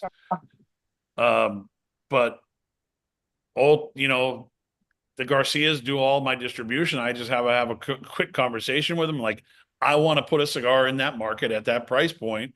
Let's see if we can take a little bit of that market away from the Monte 4 by making sure that that distributor gets that cigar at X so he can eventually sell it for less than a Monte 4. Amazing. That's the only thing we can do. And ultimately what we're doing is we're making less off the cigar, but we're trying to get market share by coming in under the price point. It's not an easy task. I appreciate that. So thank you for that. On the this question of very expensive cigars, did you ever stumble upon any problems with counterfeit cigars, with anybody counterfeiting your cigars or anybody else's, because the cigars are becoming so expensive that this might be a trigger for people who want to do this? Well, a lot of my bands are fairly simple. And I heard one story that there were some Havana 6s that we make in Nicaragua being counterfeit. I kind of laughed my ass off because I'm like, why'd they choose that one? I don't know how true that story was, but I could see, listen, I've been on a lot of beaches in the Dominican Republic where people offer me Fuentes on the beach. Fuentes is such a big brand that, you know, to copy that brand, I could see makes sense. But I don't know if Tatuaje is up to that level yet. And Thank God no one's tried to copy the monsters as far as Pete, I used to smoke counterfeit Tatuaje in Switzerland right now because we don't have. So now I'm smoking counterfeit from Tatuaje. That's the great cigars from I don't know where, but I love them. Pete, it's happening. That's the only way. That's the only way. Pete, you're no longer boutique. All right. Yeah, I think that if they're gonna maybe choose something to counterfeit, they might want to try to counterfeit Miami product. Yeah. But they would have to have our box maker in Miami. He came from the counterfeit business. Like that's how we found him. We actually took him out of the counterfeit industry because I liked his boxes and I liked the cedar that he was using, and to me they were the closest thing to what a Cuban cigar would go into. But yeah, I don't know. I haven't. That was the one time I heard was Havana 6, and I thought it was a poor choice of a cigar to copy because it was selling for like between $5 and $8. Yeah, I was thinking more about the ones that are 50. Yeah, I have a random question. Sorry, Pete. I have a random question. Will you be, in Puro Sabor this 2025? In Nicaragua, I have to make a lot of trips to Nicaragua in the early part of the year. I think I might be missing Puro Sabor. I haven't scheduled anything yet, but any plans for January? Because I'm going for a couple of weeks. I'm not going just for Puro Sabor in Nicaragua. I'm just curious, but I'll be down there sometime. I have to be somewhere in late January, and then I'll be heading to Europe for a few days in February. But I know I have to be in Nicaragua sometime in January and then late February. But I haven't scheduled anything yet. Pete, just on that point, really quick, just out of interest, like in general, right? Like, especially because you're based out of the US, like what fraction or percent of your time is based on being in country versus being back in the US? Like, and it's good just to understand, like, for everybody else, like, how do you manage your time? How do you split that out and say, you know what, I got to be there for 6 months of the year. I'm there every other month or whatever. How do you manage that? I'm pretty lucky that I don't have to be. I used to go every 3 weeks. Like there was a time the most I was down there was a week, 14 times a year. And I didn't need to be there, but I was obviously doing a lot of work, creating new products. But now I have someone I can count on in the factory full time. And I communicate with them and I spend my time, working with Miami more. So I'm in the Miami factory pretty much every day. What made you feel back I've in only the been day there you had once. to be there so often? What's that? What made you feel like you had to be there so often back in the day versus now? I think it was just more me wanting to be in the mix of everything. But there were certain projects that I was working on that I was constantly trying to like just reblend or try something new, like La Verite, which was a single farm vintage. Yeah, not an easy project to put together, and that's a project that I need to be down in Nicaragua for a long period of time. I don't need to be there for 2-3 weeks straight, but I need to be down there constant, like maybe every month, going down and check on the product and see if we can do something different. Ultimately, going in the factory now, I can be down there for 3 days and I go in knowing exactly what I'm looking for. I go straight to the chief of production, who I've known for he's been working with the family for 17 years, I think now. 16 years. And I go straight to him. I go, here, this is what I need you to put together. And he'll come back to me within a couple hours with everything that I asked for. and so it's fairly quick. But if I wanted to go down and work on something like La Verte, I need to be there. And that's probably half the reason why no, that's probably all the reason why I haven't done anything with it for so long, because I know that I'm going to be stuck down there for a while, and it's going to take a little bit of work It's to do. demanding, and it takes a tremendous chunk out of your schedule because you're going to sit on it to make sure that it's right. Yeah, I mean, when I was younger, I loved getting on a plane. It was also a way to escape from a lot of shit. You know, like, let's go to Nicaragua. Let me get on a plane to get more miles from my American Airlines account. There was always that long journey. Now the journey's not so far anymore. I just get on a plane and it's a short hop. But I love being in Miami, and that's why you'll see a lot more of these fun projects coming out of Miami soon.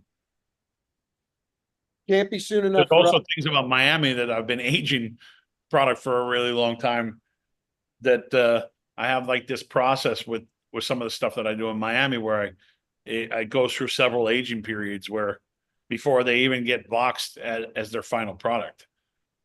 So I love where the history came from, and I know I can count on someone in Nicaragua that, if I need to add a new size to Fausto, it's pretty easy. If I'm coming up with a whole new brand or a whole new blend, it's not so easy. That's where the time will have to be spent down in either Honduras or Nicaragua working on those new projects. Makes sense. Makes sense. But like to create a new Fausto, it's fairly easy. I call up the factory and I say, hey, I need Fausto in this size, and they'll send me the samples the next week. Well, once Honduras I sit is on those up, samples for multiple weeks before I start smoking through them all. right. But once Honduras is up and running, you're going to want to be there to feel the difference in the factory and to learn new materials and Yeah, no, absolutely. Absolutely. That's why Honduras is going to be open probably by the end of the year. And I know I have to get down to Honduras to really kind of breathe it and see what I'm working with. Yeah, you got to. Currently, the only thing we have that we're able to do is blends between Nicaragua and Honduras, because we don't have the tobaccos, the differences of tobaccos to do a full Honduran cigar right now. Yeah. So we're going to be using, tobaccos from both Nicaragua and Honduras, or even tobaccos from, different countries like Ecuador for wrappers. But yeah, that's going to be the exciting part, because I get to try something new. But Nicaragua became fairly easy because I know what I'm going into when I add 2 new wrappers to Kohonu 12. They know exactly what they're doing. I don't need to be on top of them to tell them to change the wrapper to a different wrapper. So yeah, so what you've done is evolve more trust and better communication. Yeah, and the pandemic is really where it all stems from, because I slowed down during the pandemic, obviously. Yeah. And then Jaime's son Handy, he's full-time in the factory now, so I can rely on him now. I mean, I have a WhatsApp chat with my wife and Handy called Tatuaje Projects, and it's full of a lot of experimental shit. That's or great. A lot of like new sizes and lines or line extensions. Line extensions are fairly easy. It's the new projects that become tricky. And if you see over the last several years, I've been paying attention more to Miami. Just on that note, just a bit of a nerdy question. So you mentioned your new projects, but I wonder is it related to extended fermentation, because you have to go to multiple fermentations. That's not really available information. And how long are those fermentations? Because we always speculate about Cubans, but I'm just curious to know what's your approach. The tobaccos that we're using will go anywhere from 1.5 years to up to 3 years in processing, depending on the priming of the leaf. So the lower the leaf, it'll be about 1.5 years. Higher the leaf, up to 3 years. After that, it's really just playing with the cigars and aging the cigars differently. So I have this thing in Miami now where I made 50 count cabs of a certain project, emptied those 50 count cabs out, put them into 10 count boxes, and now I use those 50 count cabs to age new cigars. So Yeah, so they go through a on long timing, process. What's that? so what about timing? So you mentioned, you know, that year and 2 and 3 years. So what about, you know, how long they age in bales, how long they, we can, we know how potentially long it sits in a barn, but after that, you know, what's the timing No, but in you're different? talking like for a Seiko or a lower part of the plant, you're talking a year and a half to get it to perfection, because then it will go into the bale and age. But we could use it at a year and a half because it's ready to be used. But that's a Seiko or even a low priming wrapper. But you don't need the bale aging to really kind of make the magic. You can make the magic coming straight out of fermentation. And when it gets in the bale, you're just letting it sit dormant. And it ages out, and it might lose a little bit of its power and strength, but the process has been clean. It's been stripped of all the impurities, because you're talking multiple stages of fermentation. Like there's really one long fermentation, but there's multiple stages within that long fermentation. And it's really about bleeding the impurities out of the tobacco. And ultimately, by the time it gets to the burros, or what they call the resting donkeys, that's where it's exhausting all those last bits of ammonia and things you don't want in the tobacco by the time you put it into the cigar. Because you want to be able to take that tobacco straight from that point, almost before it goes into bale, and go, well, I can make this cigar out of it because the tobacco's clean. But you can't do that with Ligeros. You got to wait a longer period of time. So we're using Ligeros that are older, but like Seikos from a newer crop. So let's say right now, Jaime's got about 6 years worth of tobacco. So that would put me 2018. So let's say 2018, 2019 cosecha for Ligeros, but I know that I could probably be using Seikos from 2022 because they're already done. They don't really need to sit in bale for too long. You could create a great story and great marketing by, oh, these have been in bale for 17 years, but you're also potentially getting dust out of those bales. Yeah, that's very true. You want to capture, ultimately, you want to capture, and this is what I truly believe, you want to capture that tobacco at its prime. And it's in its prime, like right when it goes into bale. Because the fermentation's cleaned it completely. It goes into the bale to rest. And it stays there until you need to use it. Not when, like, oh, we need to let it sit in bale for another 3 years before we use it. Pete, can I Unless we're saving it for a special project where we want to have that marketing and we want to say everything that's in here is from 2018, like the La Verte. Pete, can I just jump in there a little bit? Yeah. Bit controversial, but I've got to look. I'm invested in the brand. Yeah. Right. I'm a consumer. I'm invested in the brand. I love the brand. Why? Because I love the history behind the brand. You're involved in it. I love all of it, right? My question to you is, from your perspective, is this a family generational thing? Or are we looking at it as actually, you know what? I want to be out of the game in 5 years, 10 years. No. Where do you sit on that? When I decide to take a back seat, it will be to pass it on to one of the kids in the family. Love it. Yeah. Thank you. Yeah, I mean, Jaime jokes, and we joke all the time, like, you know, like, oh, let's get that company to back up a couple containers of cash. And here we got rain again. A couple containers of cash, and they'll take, 100 and something million, and I'll take, 40. It's always a joke. I mean, there was a company that entertained talking to me about selling the brand years and years ago. And I went back to them and I said, here's my number. And they kind of like, what are you crazy? I go, well, that's the number. If you really want me to like completely sell out, that's the number. And now, you know, my opinion on where I want to be 10 years from now has completely changed from that date when I was talking to that company.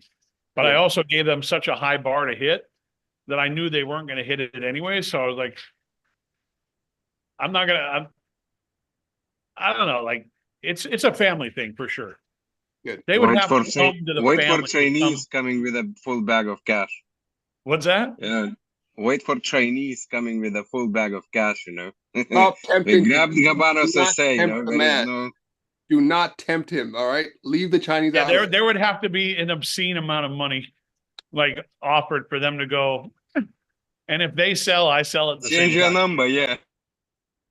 I always joke that, hey, I tell my wife that she needs to buy my company every day.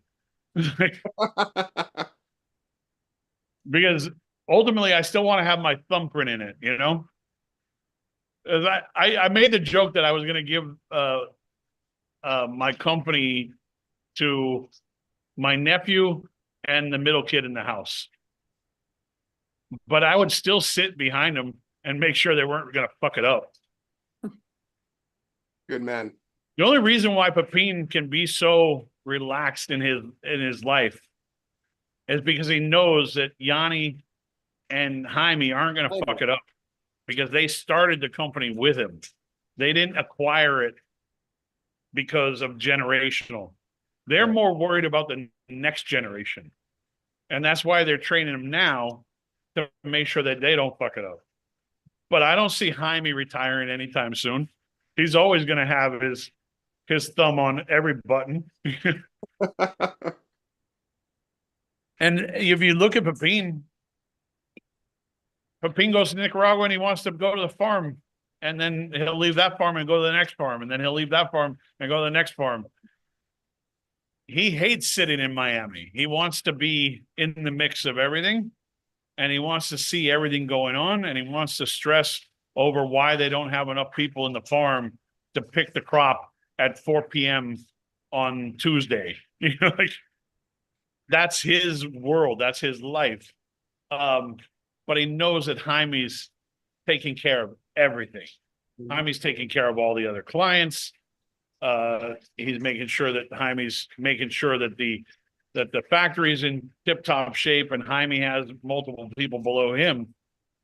But then Jaime now has Handy in the factory, and he's going to keep on making sure Handy's doing the right thing before he gives them the ultimate responsibility of completely, you know, giving Jaime the ability to move to Madrid and go to Real Madrid games every day. I don't ever see that time ever coming. There might be an occasional Champions League game that he wants to get to, but it's never going to be like one of those ultimate end goals that he can just move to Madrid and go to Real Madrid games every day of the week. Because then what's he gonna do with the rest of his time? Exactly. Like, what are we going to do otherwise? Sit on a boat? Or you know it, he'd start a small factory. Let some other guy lose all the money that we work for? Like, no, like not happening. we want to make sure we're on top of it forever. Yeah. Yeah, there was that brief moment that I thought about, like, yeah, I'll sell to this big company, do my time with them, and then go back and start my own boutique brand again. But ultimately, it didn't feel right. It's a family business. That's why my father company is the only company I would sell my company to. And that's why we always joke that if we're selling together. Yeah, He would so love that. it's a legacy that you have created. Listen, someone will always come behind you and fuck up everything you built, and you're always going to want to be there to catch them before they fall.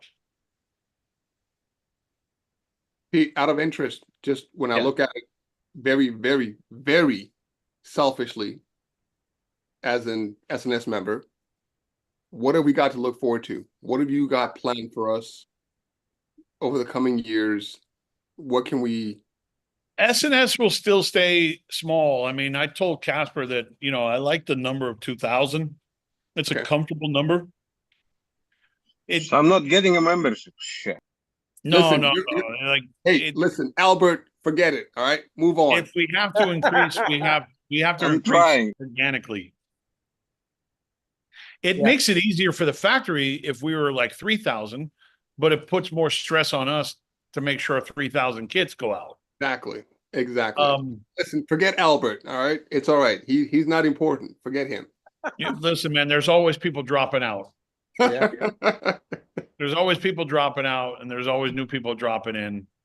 I think it's more about slow and steady and increasing little by little, and that's why we haven't forced it over the years. It's just I want to do it right and make sure that everybody's happy with the product we put out. You'll start seeing some more of like the ELOs, the leftover stuff popping up in the Saints and Sinners store here and there. I got to do something with it. There's a lot of cigars that I know the members will want. And a lot of times there's such a small quantity that it doesn't help any retailers. So what are we going to do with it? Yeah, I like the slow and steady part, because ultimately I want to make sure the kits go out quickly. Everybody's happy. Like I just got 5 kits back the other day because people had their addresses wrong.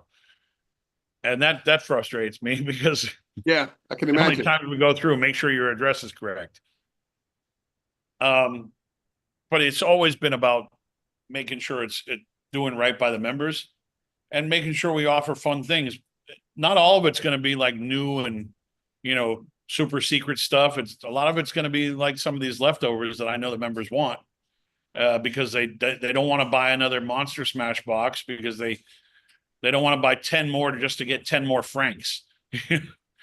But I might have 1,500 francs that I could give to the SNS group, group, and first come first serve in 5 packs. And they'll eat them up.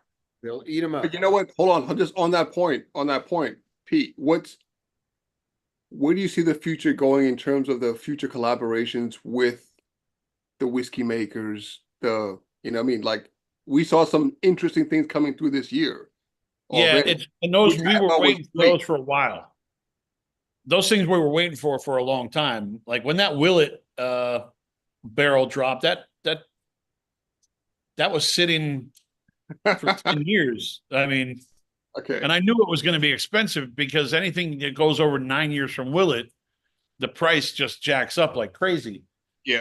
The rare character is a little bit more accessible, but I don't want to we have one more barrel from rare character that got lost into some rick house somewhere, but I think it was like a legal thing that they were dealing with that rick house. So we never got it, but rare characters really accessible. So I could go to Pablo and say, hey, send me another 10 different barrel samples to taste. Mm-hmm.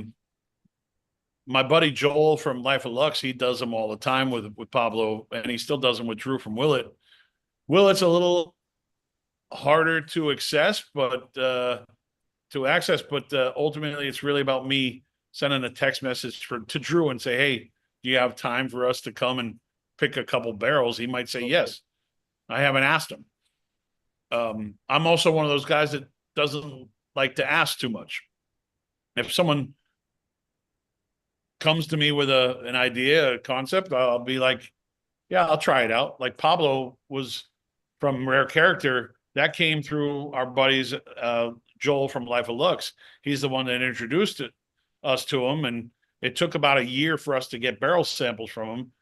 But I went through a dozen barrel samples and I picked 5 and I wanted to space them out. But then he came to us and he goes, hey, I got 4 ready. And we're like, oh shit. Let's put all 4 out at the same time. Yeah. But they were Force different. your hand, So force certain your things hand. were accessible and certain things were not accessible. It depended on the person. I went on to the same website that everybody else went on, and I bought 4 bottles. I bought a bottle of each so I could have them. I didn't even take them out of our stash. I bought them. Yeah. Again, I would like to see more of that stuff come through. Love it. But it's really finding the right people to work with. Uh, We had it's- offers from a company that was doing they wanted to do like a cigar collaboration with a bunch of different people. And ultimately, I was like, I'm not interested because I'm interested in focusing on our expressions and not like a collaboration with multiple brands that picked a barrel for you to sell. So I kind of opted out on that idea, but it's really finding the right people. Listen, if Baj came to me and said, "Hey, we want to do a Pete Johnson S&S barrel of Lynch Baj," Yeah. I'd be all over it. Pete, We what about your wine?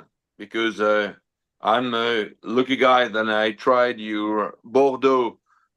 What's the name? L'Empreinte. What's the name of the Bordeaux you made? Tatuaje and Ancre. L'Ancre. See, Yeah. and that's the wine was really perfect. What about that? That was a great vanity project. Yeah, but you have to, because the wine was perfect. I love that.